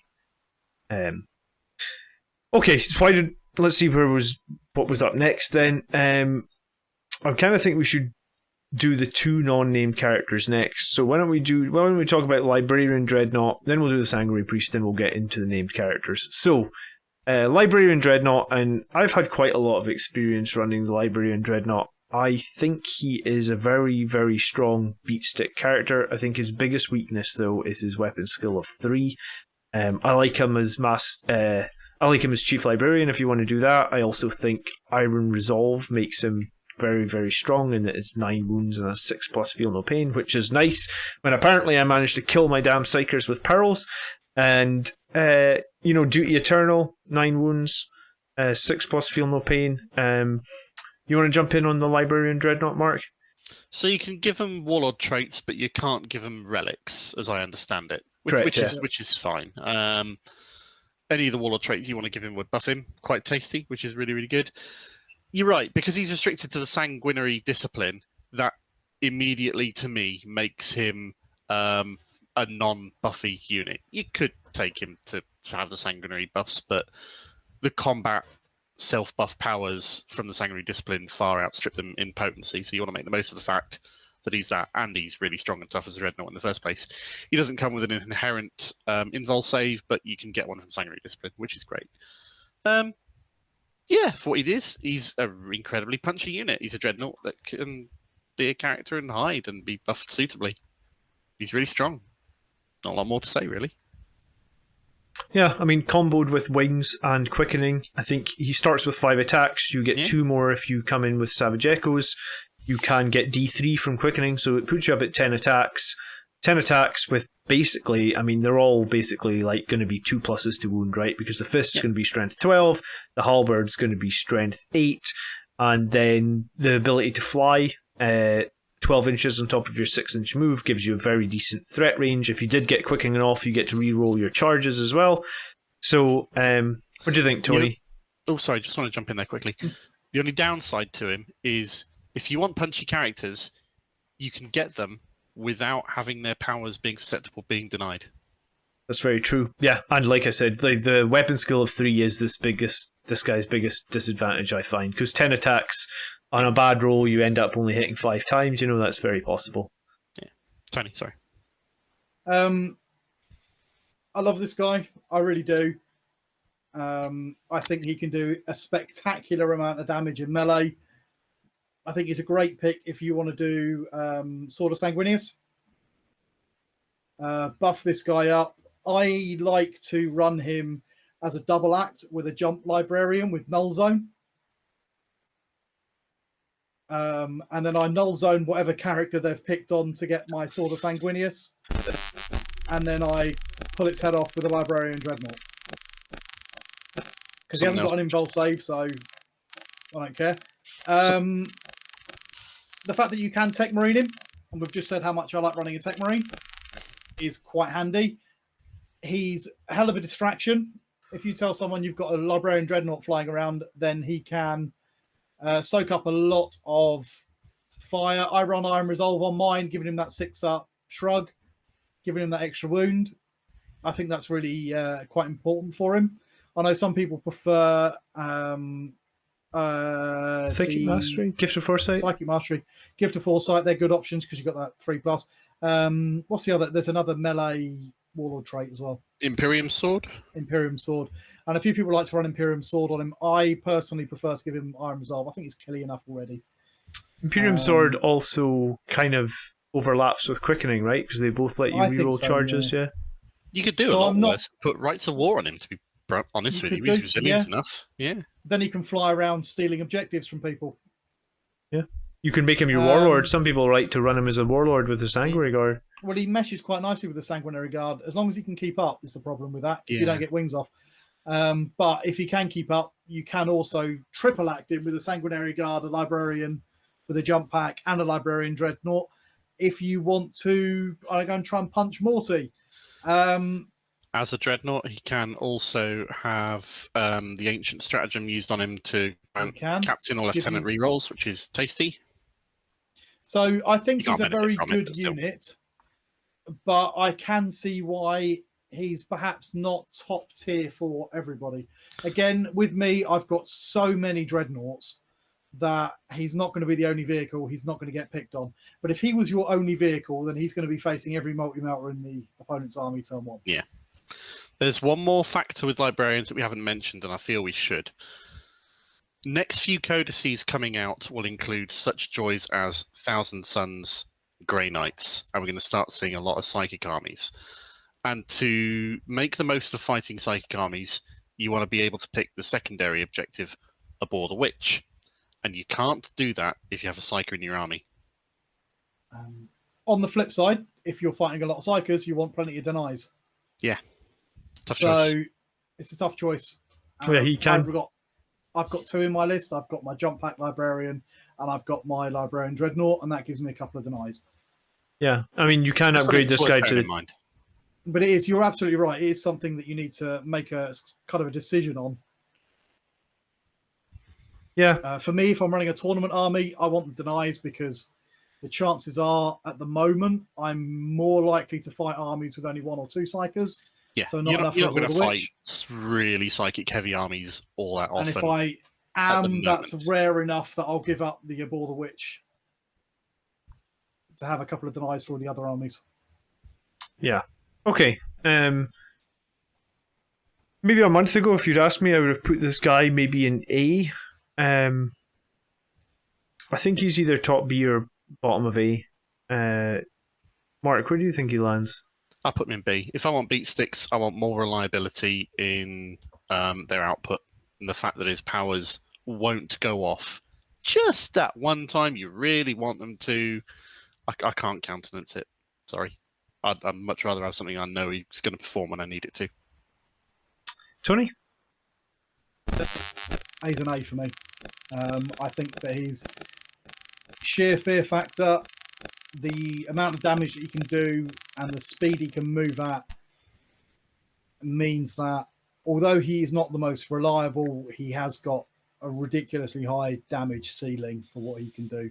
So he's a solid A for me. Yeah, I mean, you can do 33 melee damage in a single round of combat. I mean, there's not many things that can say that. No. And if you arm him with a melter gun and you move 6 and jump forward 12, you arguably have a melter gun shot in there as well.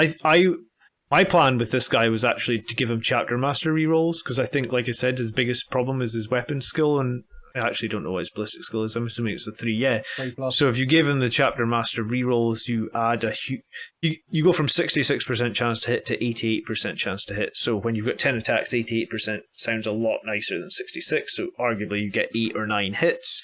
You all wound on 2s. You know, it's a lot of saves at -3 for flat 3 damage that can come out very, very quickly. Or D3+3 for the halberd. Yeah. So I'd be happy to put him at the top of B or the bottom of A, I think. He is expensive though, right? 155 points as a beat stick. He's probably a little bit overcosted. Or sorry, 150 if you don't take the melter gun. And if you want to make him Chief Librarian and get an extra power, maybe you wanted him to be able to throw out a buff or something, then you're talking 175. I don't see the point in that, to be honest, because you've got to take Sanguinary Discipline. It's a lot of points to get +1 to cast. I think we could put him at the bottom of the... We did also mention he gets the ability to use Wisdom of the Ancient.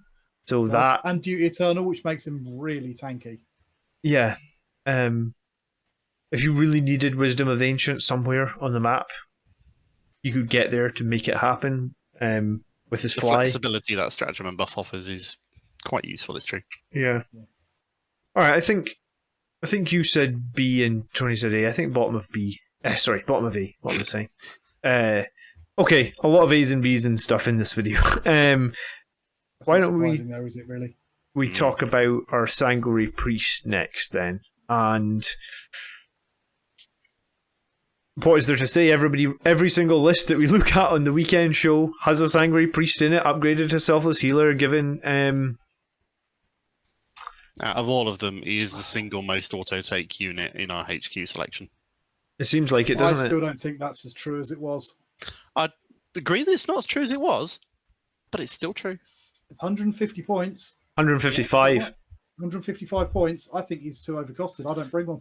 People focus too much on the fact he got nerfed and his points went up, and I don't think they focus as much on the fact that he's still worth the value for the points that he is. He's very, very good value, but only if you've got he's a little bit like the Techmarine.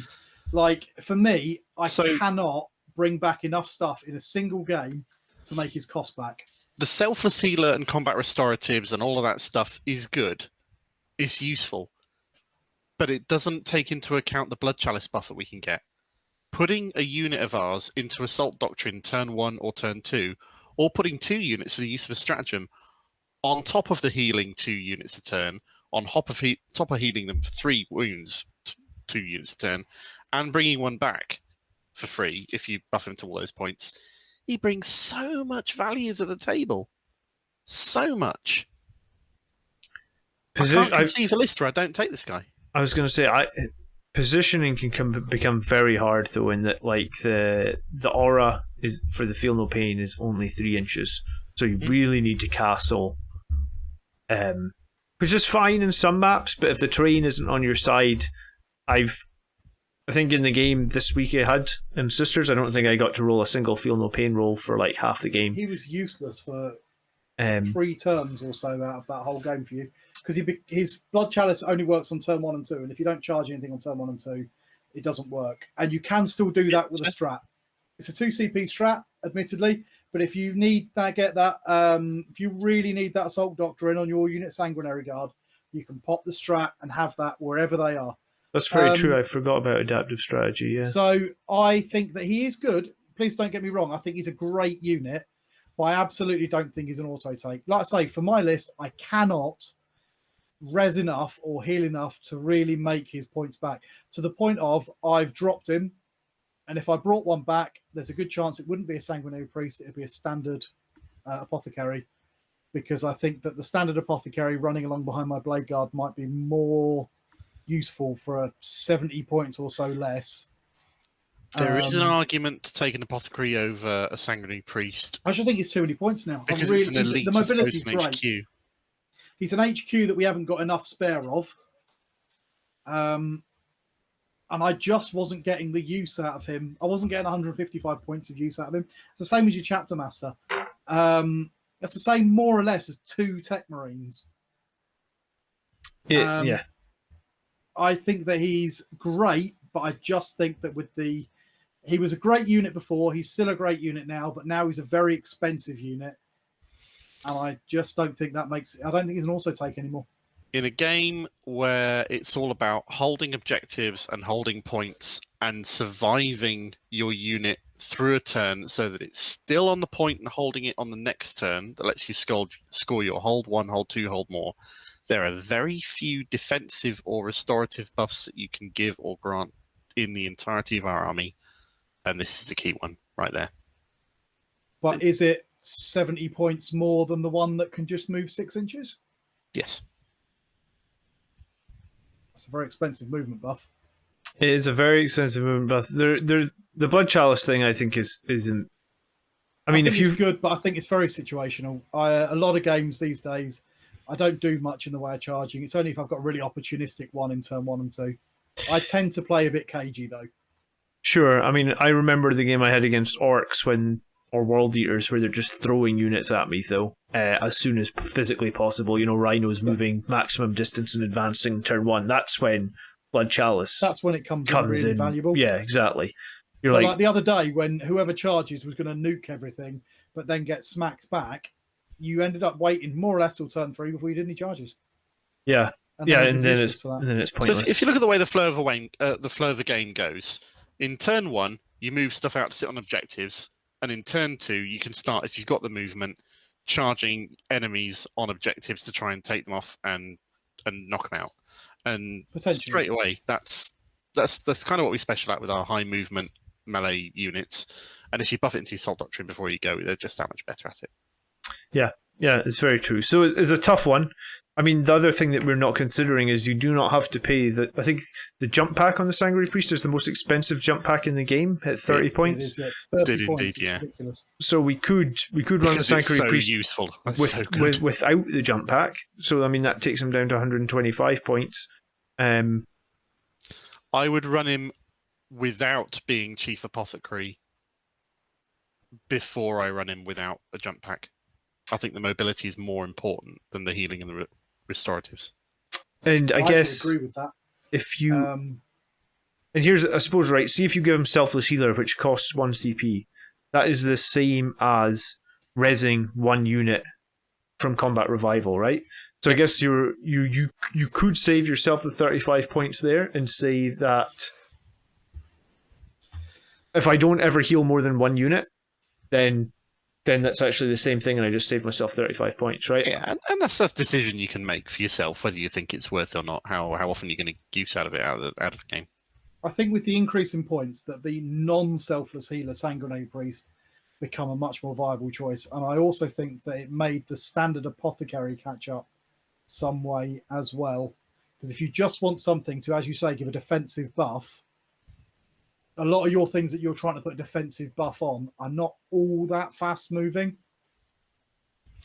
I think the very fact that we are arguing that he is no longer as much of an auto take as he was, but is still very useful, means that the nerf they did to his points Probably is kind right, of on yeah. the money.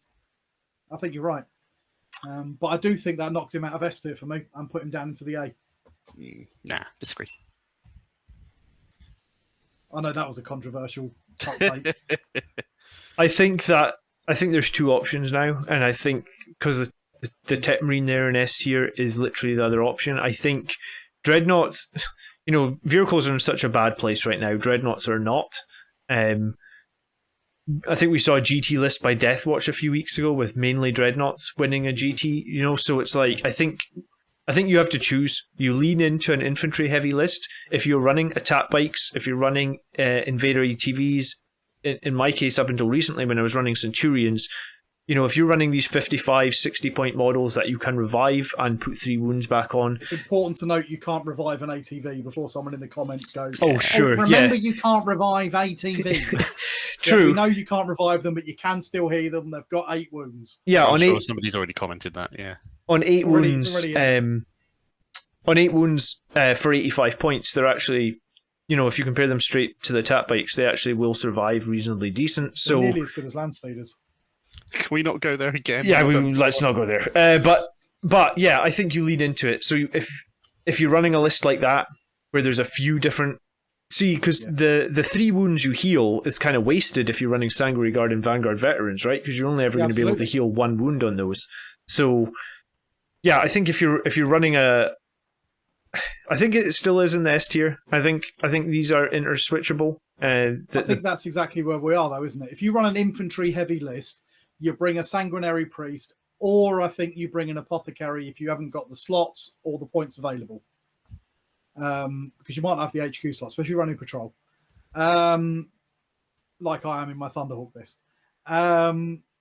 If you've got a load of vehicles and maybe not so much on the infantry, or your infantry is sort of 2 wound stuff, then maybe you just stick with your Techmarine, or you stick with your cheaper Apothecary. You don't worry about the buff quite so much, because you have still got that adaptive strategy. You can still put a unit in Assault Doctrine. It doesn't need to be near your priest to do it. And if you've only got 1 or 2 assault units, it's relatively unlikely that you're going to have loads of charges going off in turn 2. Remember, he can only put 1 unit, or you can pay a CP to put another one in. And we're saying that you're only going to be able to put 1 unit in. It's 2 CP, but it could be worth it. Yeah, I think it could be worth it just for the +1 attack. If you think about 8. You know, You really need to kill that Telemon. yeah. It's potential. Anyway, okay, so I think I agree with Mark here. Then it is still S tier. The points increase has made it a little bit harder to figure quite out, but yeah, I think it's still totally viable. And Still It's brings a absolutely hell of a viable. lot to the table. I just don't think it's an absolute auto take and you start with one of those because you have to think about what he's going to do. Fair enough. I disagree. okay, let's go with named characters next then. And let's start with Astorath. He is the next one that would make sense on the list. And Astorath, do you know what? I'll start because Yeah. I used to run Astorath. I used to love him. I used to love Massive Doom. I hate that they changed Massive Doom, so in the roll of 1, you one unit from the model is destroyed, whereas before it was It's one. very fluffy though. Well, I Yeah, I thought quite like it. I think it's cool, but a roll of 1 used to be you take a mortal wound, right? Which is still you still have to deal with the mortal wound. yeah. But when he had that, all of your men only had 1 wound, so he killed 1. Well, yeah, but you So could. what's the difference now? He kills 1 now, and he used to kill 1 before. We're interrupting Tony's time. Tony's time. John's time. Do you know what? In the last edition, though, Massive Doom affected everything around you, not a single model. Yeah, that's true. So you could take his buff on 2 or 3 characters and a couple of squads or something. So it probably balances out losing 1 model compared to taking mortal wounds across 4 different things. But like I think it's the same as the plasmas. Like I just hate things that totally kill my own models. Like if I take a mortal wound, I'm okay, but kill my own models, I'm not interested. His axe got better, but I think he's quite overcosted really for a toughness 4/5 wound model. 150 points. I just think he's very overcosted. He does let Death Company auto pass morale. Other models can use his 9 of leadership, and then obviously he is the only character that gets Massive Doom. Why don't you jump in, Mark? What do you want to add? Yeah, so he knows a lot of litanies. I've got to mark him down because he always recites on a 3, and there's no option for him to get the ability to recite on a 2, which is aggravating. You could still use commanding oratory on him if you wanted to, but it costs you because you can't get a discount on it because you can't give him the warlord trait that lets do it cheaper. If you're taking this guy, for me these days, the reason why you're taking him, what he does that nobody else does, is he makes Death Company auto pass morale checks. So if you run in a lot of Death Company in high unit count squads, there's your reason to take him. If you're not, then I don't see much point, aside from the fact he's a cool model. Yeah, do you agree that he's costed right, or you know, if you compare him to the Primaris Chaplain on the bike, who's 35 points cheaper, has 1 more toughness, has 2 more wounds. So that And is 150 yes. points takes into account the upgrade to Chief Grand High Poobah Chaplain guy. Oh yeah, whatever it is. Master of Sanctity. Yeah, you're right. Yeah, because he's got that Master of Sanctity ability in there, and the ability that gives is baked into his stat line because he knows lots of litanies, which is fine. But I just don't think everything he's got really sort of synergizes well or brings anything I can't get more efficiently for less points or with other better buffs or abilities and other models. No. If I'm not running big blobs of Death Company, I'm just not interested. How do you feel about Astorath right now, Tony? You're paying for a Master of Sanctity, but you're not getting a Master of Sanctity. And that's what really annoys me. He is You the are. chief, but he doesn't get the 2+. All right, okay. That's you not haven't got Master of his Warlord Sanctity. trait. That's the Warlord trait on No. top of it. But he is that. He is the Master of Sanctity. But you're not getting your 2+, because if you're going to pay for Master of Sanctity, you're doing it because you want the 2+. Yeah, totally agree. You know, Soul Warden's fine if you want some multiple wound protection. Okay, yeah, that's great. He's got a slightly better melee weapon. He's 150 points. I think he's massively overcosted. I think he was Like- 110 at the beginning of this edition, right? Yeah, if he was, the standard jump pack chaplain is what, 105 off the top of my head. You could give him the Master of Sanctity to take him up to 125. Is it 20 point or is it 25? 25. 25. So 130 point, and then you're 20 points less, and you can pick which warlord trait to give him. I just think he's massively overcosted. If he was 130 points and he had the proper litanies on warlord twos, trait, then I'd be super excited, because I'd say he's probably better than your jump chaplain, but maybe not as good as the bike chaplain. Yeah, the warlord trait lets him down. Yeah, it's the warlord trait, the toughness 4. He's only got 5 wounds. Okay, it's better than 4, which your standard one's got. So he's got an extra wound over that normal guy. Yeah, I just think he's overcosted. Yeah, I think 140 points, I'd be a bit more tempted. Because Master Doom, I'm the same as John. If I've got that, I'm definitely going to kill at least one of my own guys. Probably every turn. Yeah. Massive Doom before was better. I mean, if he was 130 points and his litanies went off in 2s, he does have then it would actually be a choice, right? I'd be thinking, right, the Primaris chaplain on a bike is more survivable, but this guy will do more damage because his weapon's a base 3. And he's got fly. Yeah, so that would get me interested, but at the moment I'm just not interested.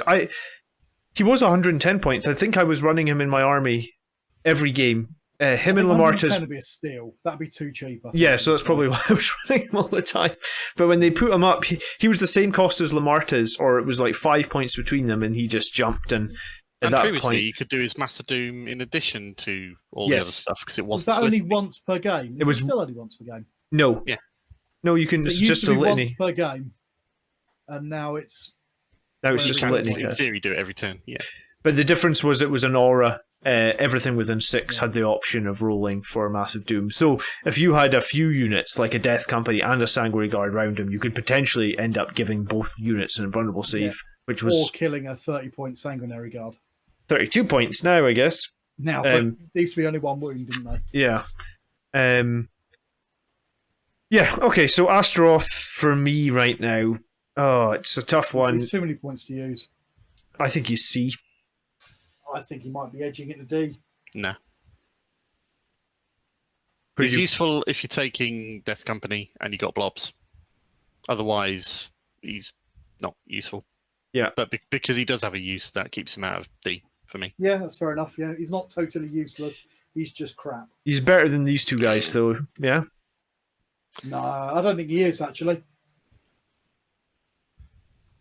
Yeah, he's better than those two. He's got wings for a start. I was going to say he's got wings. Cool he does model, have a which 3 also damage not bad. axe that can be buffed to. If you took Mantra of Strength on him, his axe is 4, right? Yeah, that's pretty nice. Yeah, and with Mantra of Strength, he would have 7 attacks on the charge. So, and I guess the axe would actually be Strength 7 at that point. So yeah, I mean, I think he's better than those two, but overall, not great, I guess.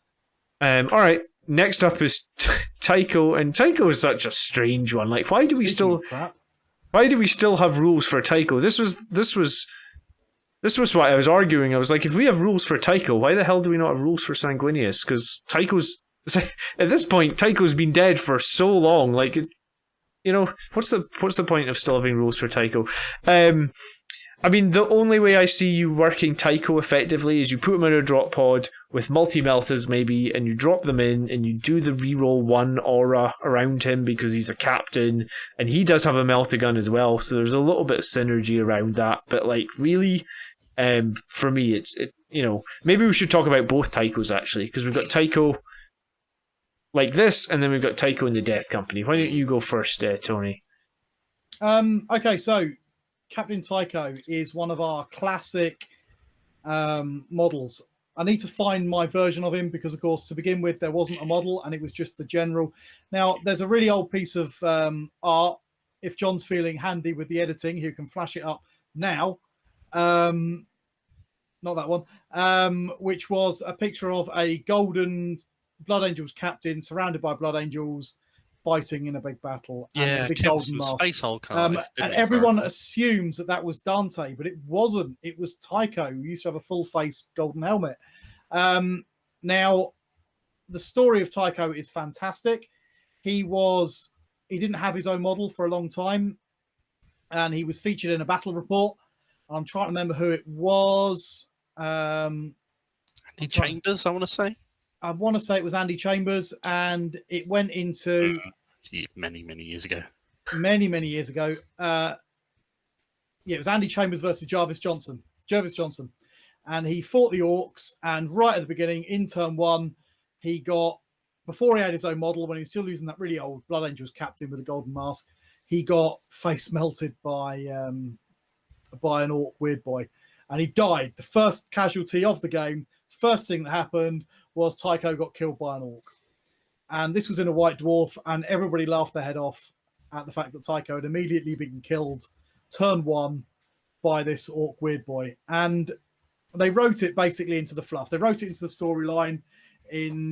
As second edition started to develop, they made him his own model, which is the beautiful one that we still see today. And this kind of came a bit of a thing, because every time that he would come to a battle, he would immediately die. And they would basically just make him worse and worse. So they made the story about how half his face got paralyzed, and that's why he covered it up. And then during the third or second war for Armageddon, I'm trying to remember which one it was, he got trapped and he fell to the Black Rage. That'll be the third one. And that was the end of that. So it was a great story, and it's a great bit of lore, and I love him that he's still in there to pay homage to that 30-year-old White Dwarf battle and the Jervis Johnson Andy Chambers rivalry that has lasted all these years. So I think that's pretty cool, actually. But he was always rubbish back then, and he's still rubbish now, and I think that's part of the joke. Now the thing is that from our point of view, he's in the codex for pure joke value, pure comedy value, because he's basically a captain that's not very good. He's not very fast. He's not very killy. He's got an unnecessary bolt gun. Why do you need a mastercrafted standard bolt gun? And why is it the bolt gun bit that's mastercrafted and not the melter gun bit that you might actually want to fire? The dead man's hand is just a crap power fist, basically. And then when he falls to the Black Rage, he becomes exactly the same, but only busts your Death Company. So he's rubbish, but I don't think he's supposed to be good. 9-inch aura when he falls to Death Company for some random reason. Why not? It's not like he's doing anything useful with his time. Yeah, that's true. Warlord trait of selfless valor, I don't see any use for it, really. Really, the only good thing is he's only 100 points and you can stick in the drop pod. Yeah.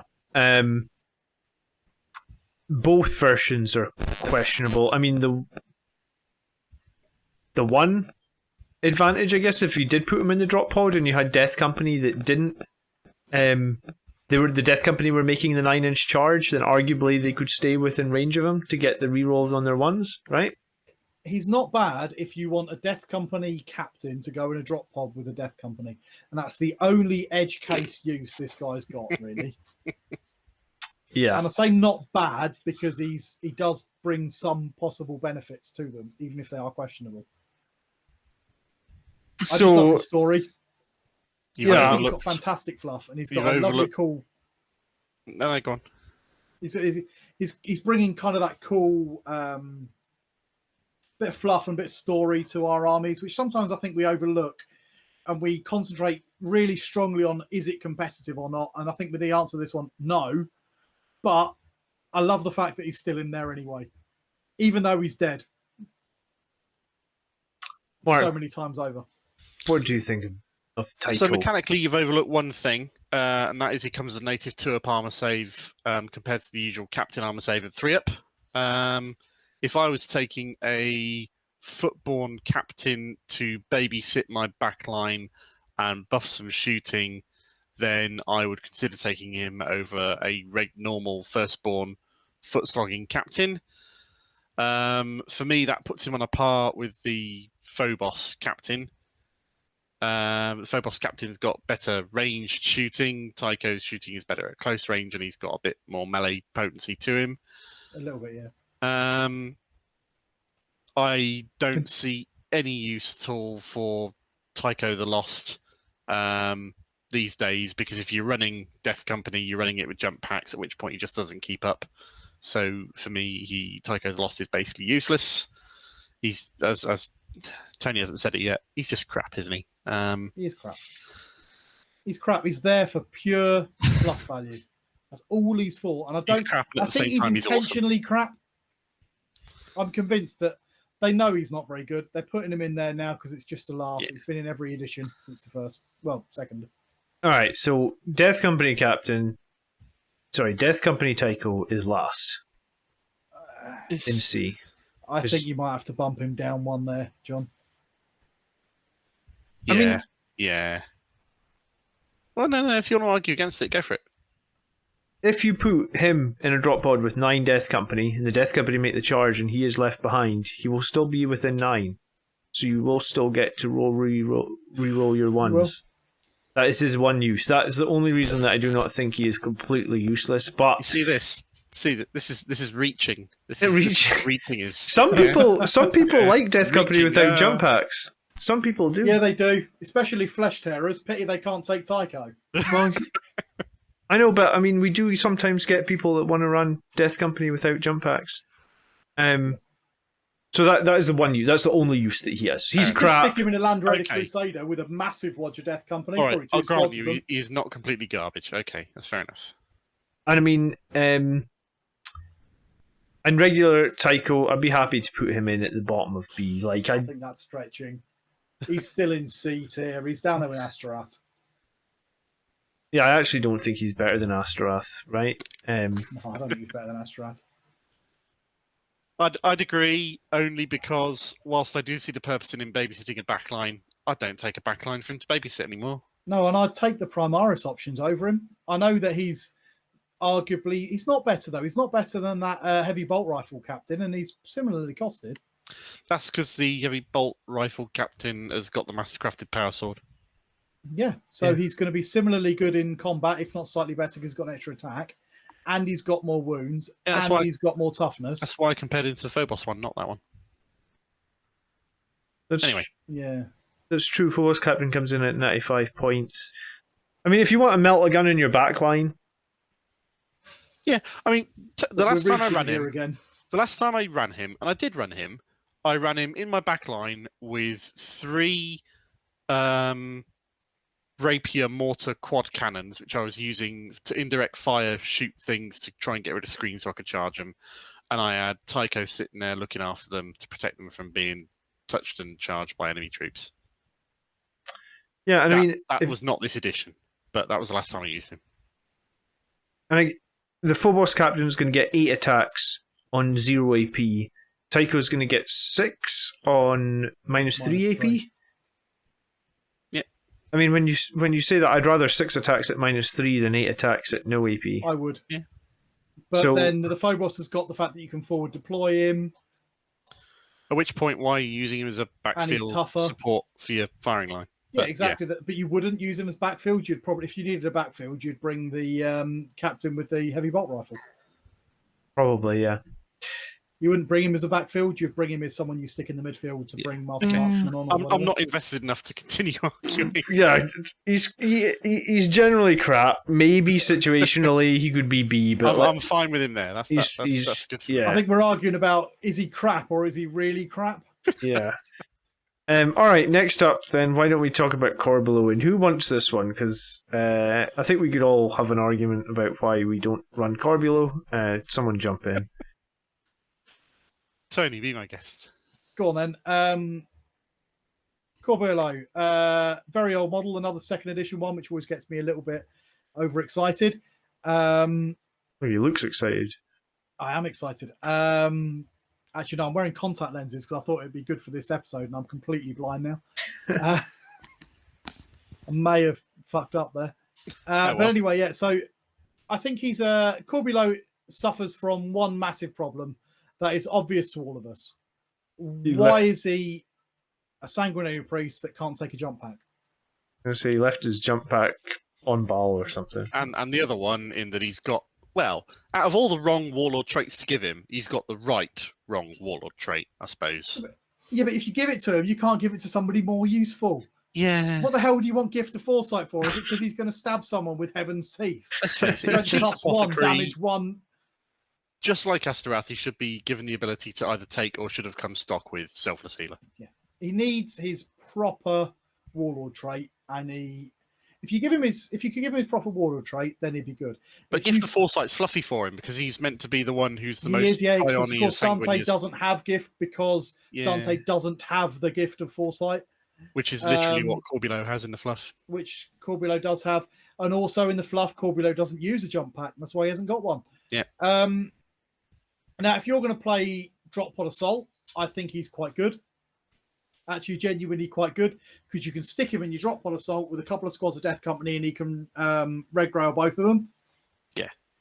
If he makes the charge.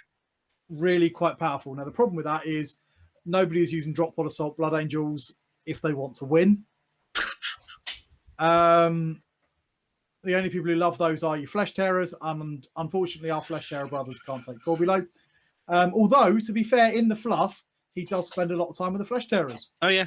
Just same like as Astorath. Astorath goes around, but for some reason they've not ruled that in that he can do that.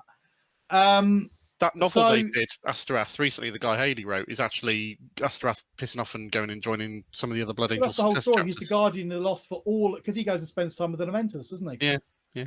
When they suddenly realise that they are even more fucked than they previously thought they were. When they will start falling the Black Rage. But yeah, so he's good if you're going to do a Drop Pod Assault. The problem is you're not going to do a Drop Pod Assault. He's got the wrong warlord trait. Yeah, he could be good, but he's not. That's really what it boils down to. He's got the wrong warlord trait, doesn't get a jump pack, and he's only good in a really niche situation that you're not going to be in.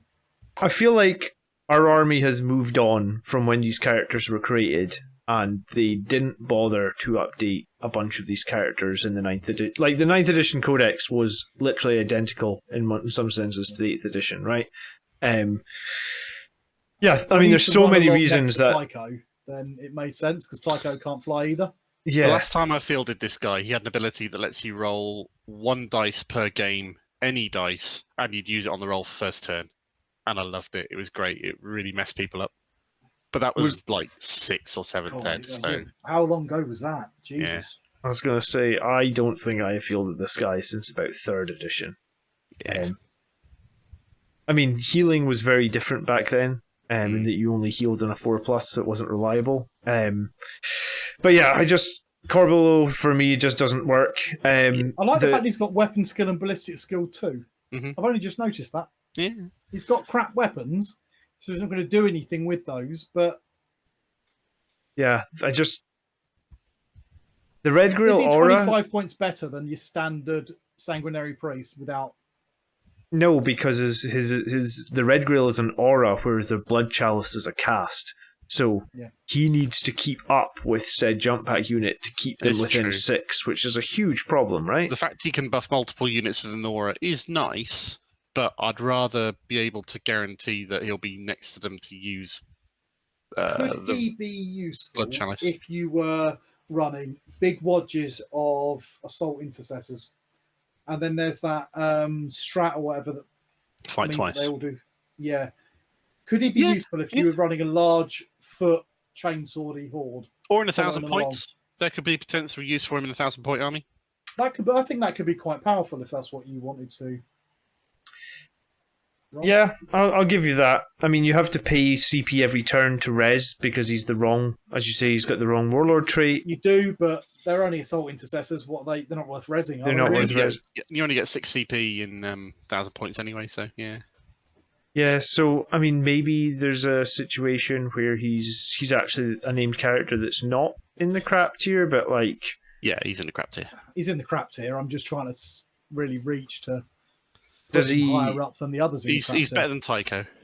Yeah, I just say that. I don't think And I he's think better he's than better than Astorath. Astorath. Why? I think Astorath is too highly costed. Okay, yeah, fair. I think I if mean, Astorath this was guy, a little if bit you- cheaper, then he'd be better, but he's not. But your Sanguinary Priest with the jump back is 120, so you're paying... What are you getting for the 5 points? What are you saving for the 5 points? You're making it more difficult for yourself because you can't keep up with most of your units, and Yeah. you're able to heal one more. Yeah, but you're gaining the ability to put potentially lots of units into the Assault Doctrines turn 1 and 2. But they're going to be But you slowly... can't... Yeah, you're not going to be in range in turn 1 or 2, though. Unless it's a really small game. If you're playing a 500 point game... They'd have to come to you or for you to be able 1,000 to point benefit game, for it. he's crap. It's just whether is he better or worse than Astorath. I think he's worse because you're not going to benefit from it. Because the only way we really... There's no way you're making a turn 1 charge without a jump back unless the enemy is flying at you, which I don't think most people's strategy against Blood Angels is. And then, it's so situational, though. Yeah. It is. I think Astorath is the better choice out of the two of them. Even though he's overcosted, I still better choice. I think that, let's be honest, they're crap. Again, I'm not invested enough to argue. Alright, let's talk about Mephiston then. Our one Primaris character, and why don't you go first on Mephiston, Tony? Sorry, Mark, I think I've asked Tony last 3 times or something. Sorry, go for it. First off, you said his name wrong. He is Mephiston, Lord of Death. Yeah, whenever you say his name, he is not Mephiston. He is Mephiston, Lord of Death. You've got to always call him by his proper title. Okay. Don't call him Calistarius. He gets upset by that. Just doesn't recognise it anymore. He's a colossal badass. If you want to play a Psyker beat stick, then you're choosing between him and the Librarian Dreadnought. Both of them are kind of par for the course. You get some benefits of one that you don't get with the other. He's a very viable choice to be a beat stick librarian. The amount of wounds he's got, the toughness he's got, the native 5-up shrug he's got is great. Sure, he doesn't have an invuln, but he's got a 2-up armor save anyway, so most melee weapons that hit him with -3 will put him onto a 5-up, which would be where his invuln would be anyway. If you really want an invuln, you can give him an invuln with Sanguinary Discipline. His melee weapon will be hitting on strength 10, doing -3. Yeah, D3 damage isn't great, but it's better than damage 1. And it's exactly what it would be for any other force weapon, really. I really rate him. I just don't use him because I prefer a force multiplier librarian to a beat stick librarian. If I wanted a beat stick librarian, I would absolutely take him over the Librarian Dreadnought any day because he's smaller and easier to hide as he's jumping around with his wings. Okay, I mean, I agree with all of that. The one thing that really turned me off this edition to him was that they kept his sword as D3. I really felt like that sword could have become a flat 3. I think if you're a flat 3, then I'm really considering him. His weakness is no invulnerable save, but I mean, he kind of makes up with that for his toughness 5 and 2+. Here's the Chief Librarian, so he does no 3 powers, cast 2, deny 2. I mean, that's nice. Tony, what do you want to add on Mephiston? Something that both of you overlooked is the Lord of Death. 5+ feel no pain. No, I said that. Did you? Oh, well. Clearly weren't paying attention. Too much spiced veto. Yeah, he's quite tanky. I like the fact he's got movement 7. I think that's quite fluffy as well. So I think he should arguably be a little bit higher than that. But the fact that he's quicker than a normal man is quite nice. Yeah. Weapon skill 2+, ballistic skill 2+. Don't use it because he's only got a plasma pistol. And if you're going to use a plasma pistol, you're going to kill him. If he's going to supercharge it, you can shoot it. If you're going to bring a plasma pistol, you supercharge it, or you're a massive pussy. What happened? What happened to his master-crafted plasma pistol? He lost it. At the same time, he lost the gaze. Was it the gaze of death, where he could stare someone down, and there's a half their weapon skill against him? Yeah, I remember that. Or just stand there transfixed while he drank their blood. He used to have a refractor field and a master-crafted plasma pistol. If he had a master-crafted plasma pistol and the pistol did 2 damage base, then that would be a lot more interesting. The fact that it's just a regular plasma pistol, it's like, oh, It's- I mean, yeah, but you're not taking him because he's got a 12-inch pistol. You're taking him because he's Mephiston, Lord of Death. yeah, you're taking him because he's And he the carves up nearest thing we tanks have with to a his vampire sword. lord. He can slice up a knight quite handily. If it was flat 3 damage, I'd be raving about this guy. But D3 means that he's always going to do 1 damage. The plasma pistol means that if I fire it, I'm going to die. I suppose his warlord 6 wounds trait. is quite nice. His warlord trait's a But- little bit better as well now. It's better now, If you yeah. maths it out, the Librarian Dreadnought does a bit more damage. And is a bit tougher.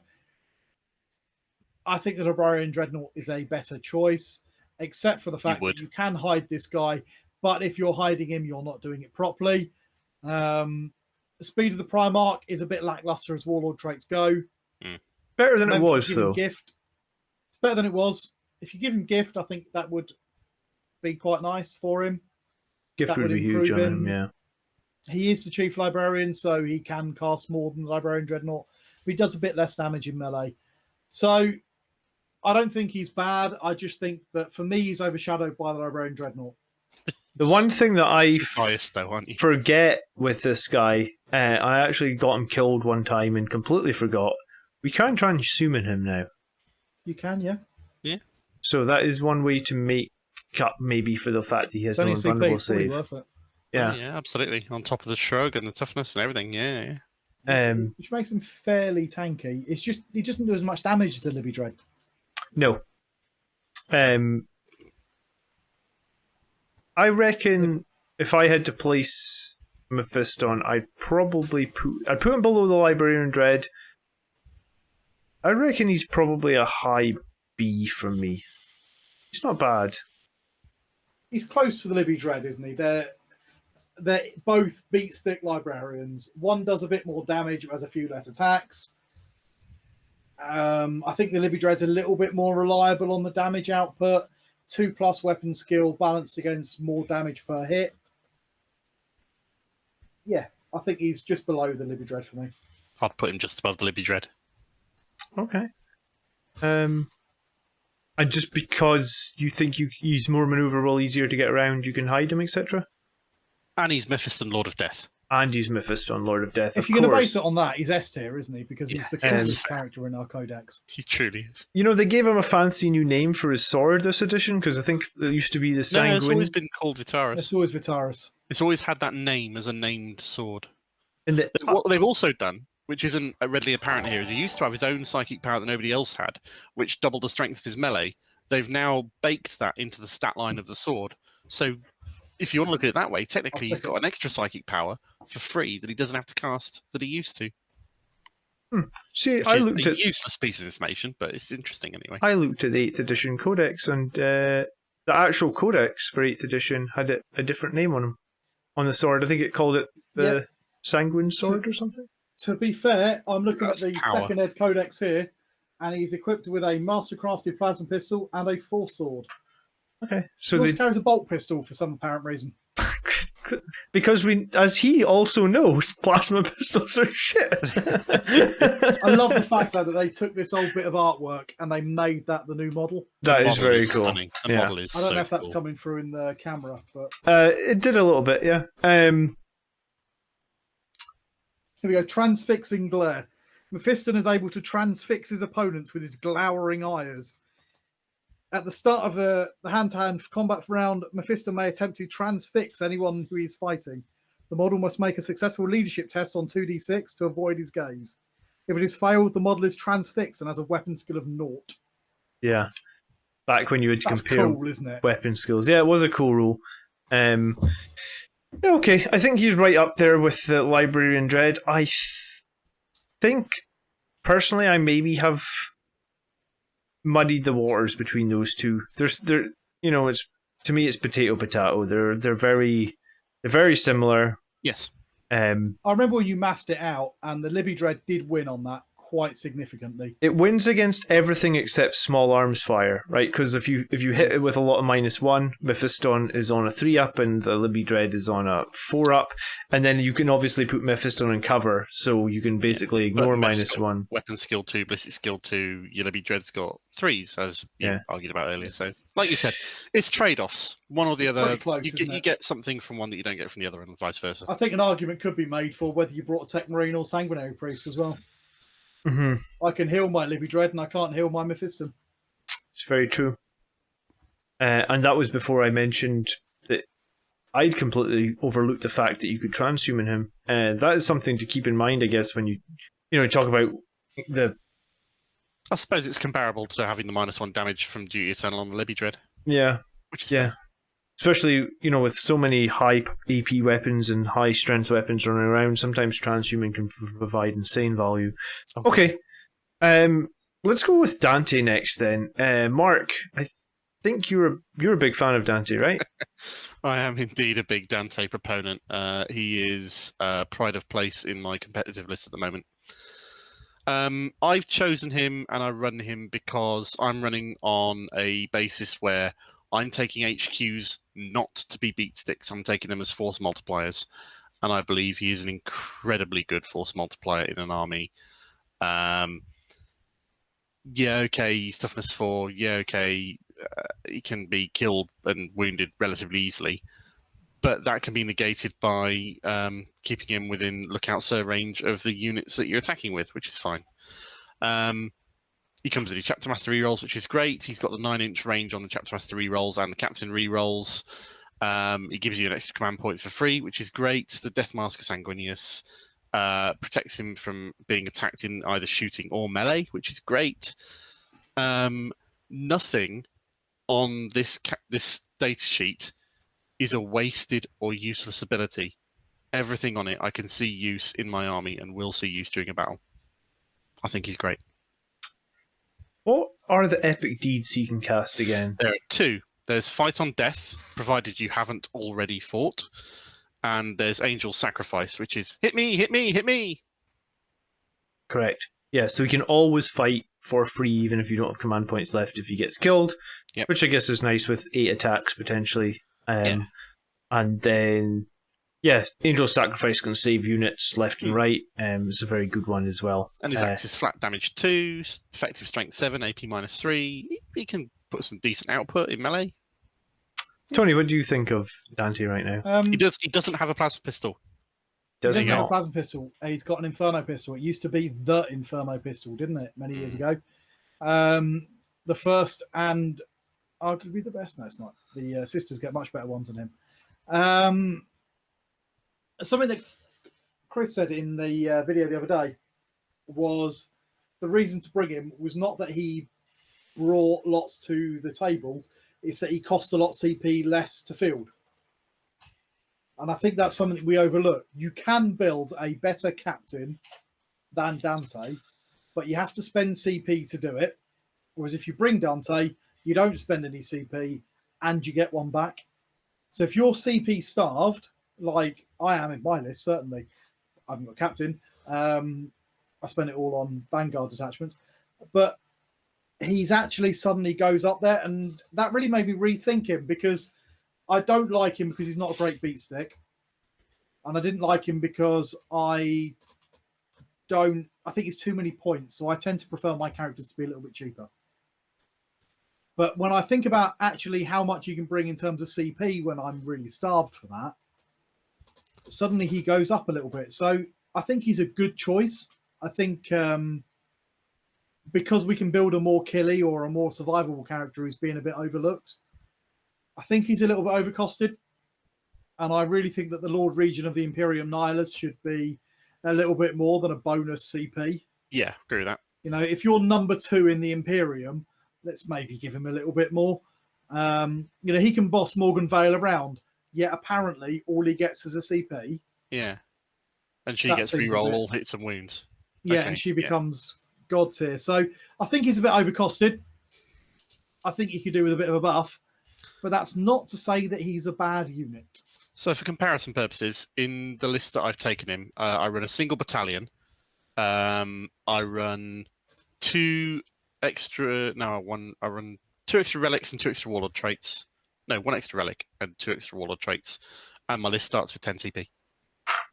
Yeah, that's the really nice part about it. I don't run him. You guys know that. I'm actually working on a video right now, which you're gonna just. I'll tell you the title of it, which is "Make Dante Great Again."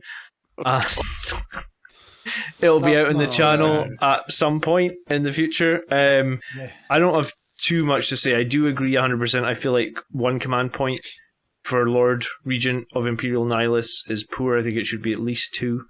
And I also think, as the oldest living Space Marine, I think maybe Guilliman excluded. Well, Guilliman was mostly dead for a lot of it. Yeah, he was in stasis. He didn't get any older. So that means that Dante is effectively older than Guilliman because he was sore service for a longer period of time. 1,500 years, if I recall correctly. Yeah, I feel like there should be either like a shrug in his profile or a 3 damage axe. For 165 points, if you think he's overcosted, if you make his axe 3 damage. I mean, especially when there's so much -1 damage stuff out there right now. I think he's got an extra wound, hasn't he? Does that work out? Has he got the same as a Primaris captain? He does have the extra wound, yeah. But I think I think that's where they're. I think the axe lets him down big time, just being 2 damage. And yes, he is a force multiplier. And the other thing I don't like about it is I find like the second part of Heroic Baron, the leadership component, is kind of. It's fairly useless, isn't it? Yeah, I mean, like... Okay, yeah, fair enough. There's one bit of him that's useless. Okay. So if they would change Heroic Bearing so the second part of it was useful, like, could it be, all that... If you think about, like, Guilliman and Morganval... Well, Guilliman gets reroll of 1s with a 12-inch bubble for wounds. It's like Ultramarine Corps units within 12 inches get a reroll of 1 for wounds. Morganval can give another unit reroll all wounds, and can also reroll all her wounds in melee combat. So maybe if they could change the second part of Heroic Baron, you'll see my video. It's coming. Guilliman gives +2 to charge rolls. Oh yeah, +2 as well. Andrew was actually telling me that there's a strategy now where you apparently take Guilliman, and you take all those mortifiers for Sisters of Battle, because it doesn't surprise me. And you don't have any friends at the end of that experience. Because he was saying that gives them reroll 1s to hit and 1s to wound and +2 to all their advanced and charge rolls. I would cheer if he did that and then you picked up his Morganval and threw it with as much force as you could muster at the wall and smashed it and then stomped into little bits. Is there a way you could bring Morganval, Guilliman and the Mortifier? If there is, Andrew will figure it out, don't worry. I think you might be able to do that. Don't they both say this has to be a warlord or something? Oh yeah, I think kind of getting away from that. Yeah. Anyway, Dante. Then you guys tell me where you want to put him, and I'll defer to you guys' judgment on this. I'll go first on this. Then I think he's an A. Yeah, I think he's top A. Very top. I don't think he's better than the Primaris Chaplain because I just think that's so quite point sufficient. I'll accept that. Here. That's where I'll put him. Okay. That's fine for me. Yeah, I mean, I guess having him similar, he's the exact same cost as my Bike Captain. Yeah. I prefer the Bike Captain. The Bike Captain is killier. Dante is better force multiplier. So, yeah. I think it's whether you want the killiness or the CP as well, you could look at. That's very true as well. Yeah. So that's why Chris took him in his list to get the additional CP, so that makes sense. Yeah. All right, penultimate character today is Lemartes. And I used to run him in every list I was doing, and then 9th edition came. Yeah, the same. He used to be with my Death Company in every single list because he used to let the Death Company reroll their charges and reroll their hits, right? Yeah. Now what does he do? You get to reroll charge units within 6. You can use his leadership, and his litanies only affect Death Company now. And the litanies obviously only go off on a 3-up, which straight away means, you know what, they're not reliable. Nah. But you can recite litanies that another chaplain has already recited as well. However, these are Death Company specific litanies. So I guess if you wanted to have Litany of Faith or Litany of Hate or whatever it is on 2 sides of the battlefield at the same time, this is the one character that can let you do that, right? Pretty niche, though. I was isn't it? interested in taking him until they nerfed Forlorn Fury to only be used on one unit a game. Yeah, And because then I stopped being interested.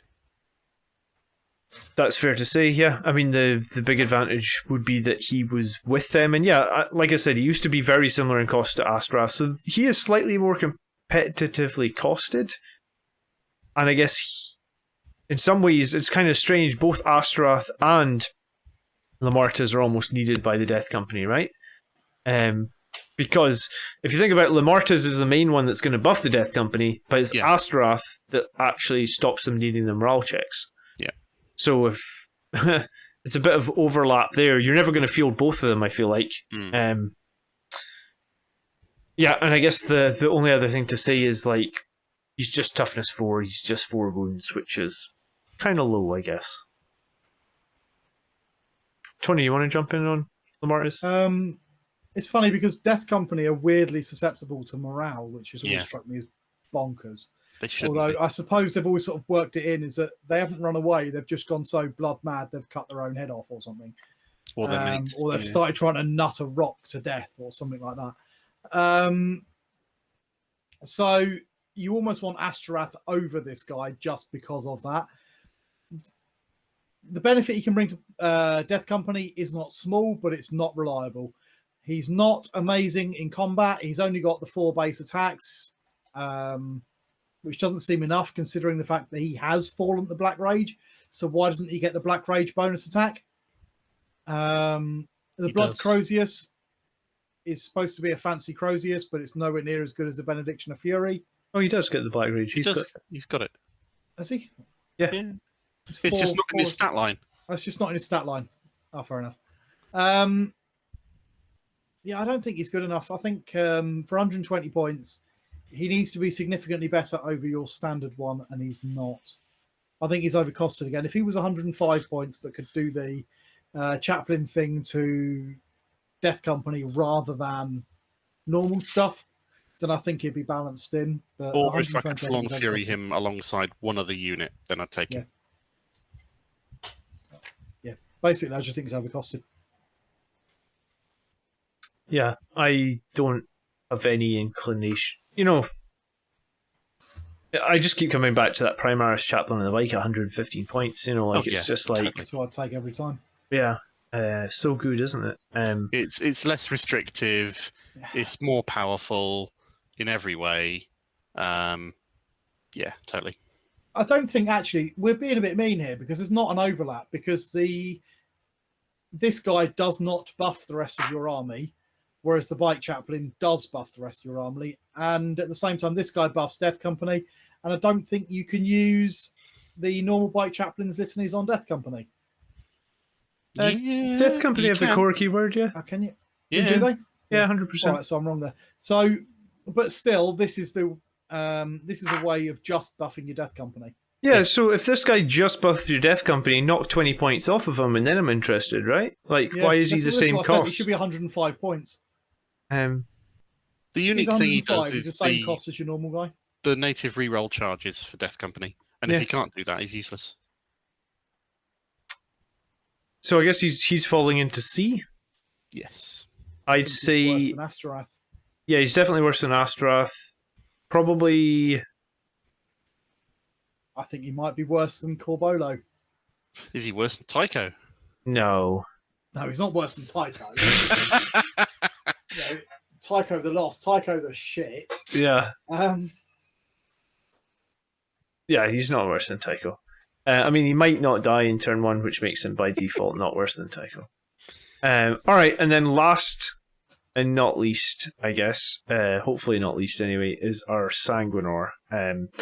So the Sanguinor was a character that I loved in 8th. He was I didn't run a Bike Chaplain in 8th, I didn't run Dante in 8th, I ran the Sanguinor, and the advantage of the Sanguinor was he used to give everybody around him +1 attack. Now that attack stacked, whereas in, like, now that attack is not cumulative with Shock Assault, whereas before it was cumulative, it was just +1 attack. Yeah. I really loved it. I thought he was a good character back in back then, his sword, I think they actually made his sword better. I don't remember his sword giving mortal wounds on 6s. So That's right. his sword got better. He also got, I guess, this interesting Miraculous Savior ability. My issue with the Miraculous Savior as his warlord, or as his special ability, is surely if you Miraculous Savior, the enemy will just kill you when you come in, right? It's not like you can Miraculous Savior and get to fight first. Depending on where you go, yes, that's absolutely right. But you can Angel Sacrifice, and then he literally is a Miraculous Savior, isn't he? Because he's come in and soaked all the wounds from whatever horrible combo your opponent set up. Miraculous Savior is, to my knowledge, unique in 40k. Nothing else exists quite like it on any other unit anywhere, and that gives it value. Yeah, it's quite powerful. I really think it's a powerful ability. Is it 150 points powerful though? I guess. I do like that you can fall back and charge. I mean, that's great, right? Like that. If we had more units that could fall back and charge, that would be super, super strong because you can just jump and maintain your maximum attacks. Which is it's kind of strange that his aura gives that one attack, because it's like surely the strategy with this guy is you fall back and you charge other units. He also gets the -1 to hit in melee combat from Angelic Visage. Well, it's to benefit the other people he's joining in the fight, I suppose. Yeah, I suppose, so that if they've been in the fight for a little while, they get one attack back. So, his warlord trait is just utterly useless, which basically means you never take him as your warlord, which is fine. Why would you give him? Yeah, it's a rubbish warlord trait. It doesn't give anything. I mean, it gives you the one. It gives you the one leadership, but that's no use or minimal use. Yeah, I think the warlord trait you'd really want with him now would be Speed of the Primarch, probably, so that when he comes in from Miraculous Gift of Foresight, from Miraculous Savior, the enemy has to think, because it's like, oh shit, he can come in and he can, because he's got the fight first, he'd be in that first group, so the enemy would only get to fight with one charging unit, and then he's joining the fight. That would be how, like, just a switch like that. I'm like, all right, that's pretty interesting. Selfless Valor's irrelevant because he's already got that in Avenging Angel. Yeah. So. And Soul wouldn't make sense because he's a warp entity. Drop 20 points off of him, and I'm taking him. Drop 10 points off of him, I'm interested. But I've considered taking him a few times because of how he can mess with what your opponents are doing and planning and screw up literally from nowhere. Whatever they were. They bomb a load of CP into some like horrible melee combo to nuke your best unit or whatever off the table. Or like the other day with we were watching the sisters game, and she did a special thing to take away all the invulnerable saves and all that crap. And then you drop this guy down and go, actually, you're going to kill my Sanguinor. And then the next turn after that, you're going to spank them with everything else. Or you're going to get to hit them and they're not going to get to hit you. Then he has got value. I think that value is a little bit overcosted. I'm a bit like you, John. I actually ran him as my warlord in 8th. I thought he was a really great model. That +1 attack was really, really good. I just think in 9th that he's overcosted. I love the Miraculous Savior rule. I wouldn't actually change it. I think it's quite powerful the way it is. Because, after that first charge, you've dropped him in there and they've got a choice now. Are they going to use him first, or you can interrupt? And then he's going to do some damage. He's got a lot of attacks. I mean, like, give him the chunky attacks. I think if you give him the Speed of the Primarch so that he has a definite reason to be the warlord, that would be, I'd almost be taking him at that point. Maybe I'd like an extra, just overcosted. An extra wound on him. 5 wounds is enough. He's going to die anyway. If he had 5 or 6, I don't think that the 6 would save him when the 5 doesn't. Fair enough. I think he's just 20 points too expensive for what he brings. I think you're probably right. I mean, he only has a 2 damage sword. You can't rely on rolling 6s. I think I've seen some other channels use him.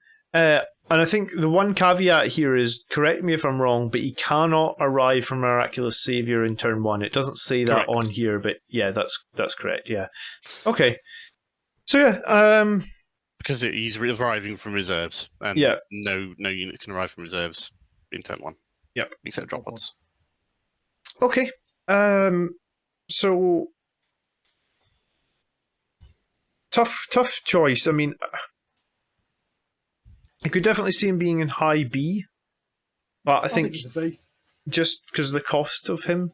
And see, in my mind, I rank him up next to Meph and Libby Dreadnought for do I want to take him in my list or do I not want to take him in my list? He's on that sort of level. Okay. So either we put him at the top of B, Tony, or we put him at the bottom of A. You see, I'm going to drop him down a little bit in B because I think he's overcosted. Yeah, the difference is that I do take a Libby Dreadnought. I occasionally take a Mephiston. I don't take this guy because I think there's too many points. And that, for me, puts him down just a little bit in B. I think I'm more likely to take the Primaris Lieutenant than I am to take the Sanguinor, which means that I think he's probably sitting there around kind of your Librarian, Terminator Armor, Primaris guy captain there, because I just don't take him. I think because he's too many points and I can't afford him in a list. Yeah, what do you think on that, Mark?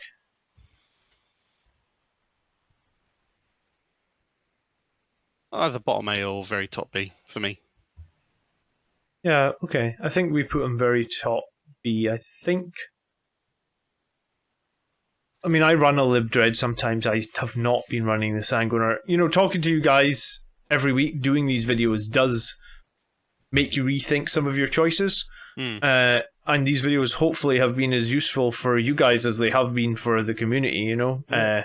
There's 2 units of Eliminators in my list that weren't there before we did this. Yeah, I'm building Las Fusel Eliminators right now as well. Just not Las Fusel ones, though, because they're rubbish.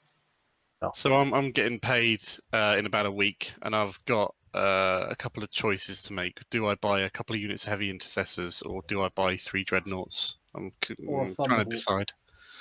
The problem with the Thunderhawk is it's like 5 times more expensive than the purchases I've currently lined up. Yeah, I don't know, those heavy intercessors, what, 50 and the quid a more unit, important reason is the Thunderhawk is out of stock at Forge World, so... A lot of stuff is out of stock at Forge World. People were saying that those Contemptor guns were out of stock. Anyway, I guess... Been out of stock for ages. Yeah, thanks again, Mark, Tony, for doing this. Always a pleasure. This is video number 5, I think, now, of the tier list. Right, because I've actually run out of V-Tailor. Perfect. Brilliant. Next week, I'm going back to beer, or next time we record. So next week, tune in for the Fortifications video. That'll you heard it here first, folks. Do we have any fortifications? Yeah, that bunker. You got the that hammer. stupid bunker. Oh, the hammer fall, haven't we? Yeah. Yeah. The drop pod bunker that can't Doesn't land drop anywhere pod. that's not your deployment zone. Yeah, just ignore it. It's a D tier. Moving on. We could Don't take it. It's shit. Yeah, we could include it in another video. Oh no, hang on. We need to we've got to go back. We fucked it up. No point if we referred to the S tier as the sanguineous tier. And no point if you said we'll get rinsed in the scrap. comments. Yeah. Okay. Yeah, S tier is sanguineous tier. Okay. A is what? Awesome. Fuck it, nobody cares. A golden angel. All right. I've just completely derailed the ending of this now, haven't I? Yeah, we'll wrap it up there. Yeah, thank you so much for watching. Make sure you subscribe because we will be having more of these videos coming out every couple of weeks. And I think we've got Forge World, and there's definitely something else left to do. Yes, fortifications, Mark's already said.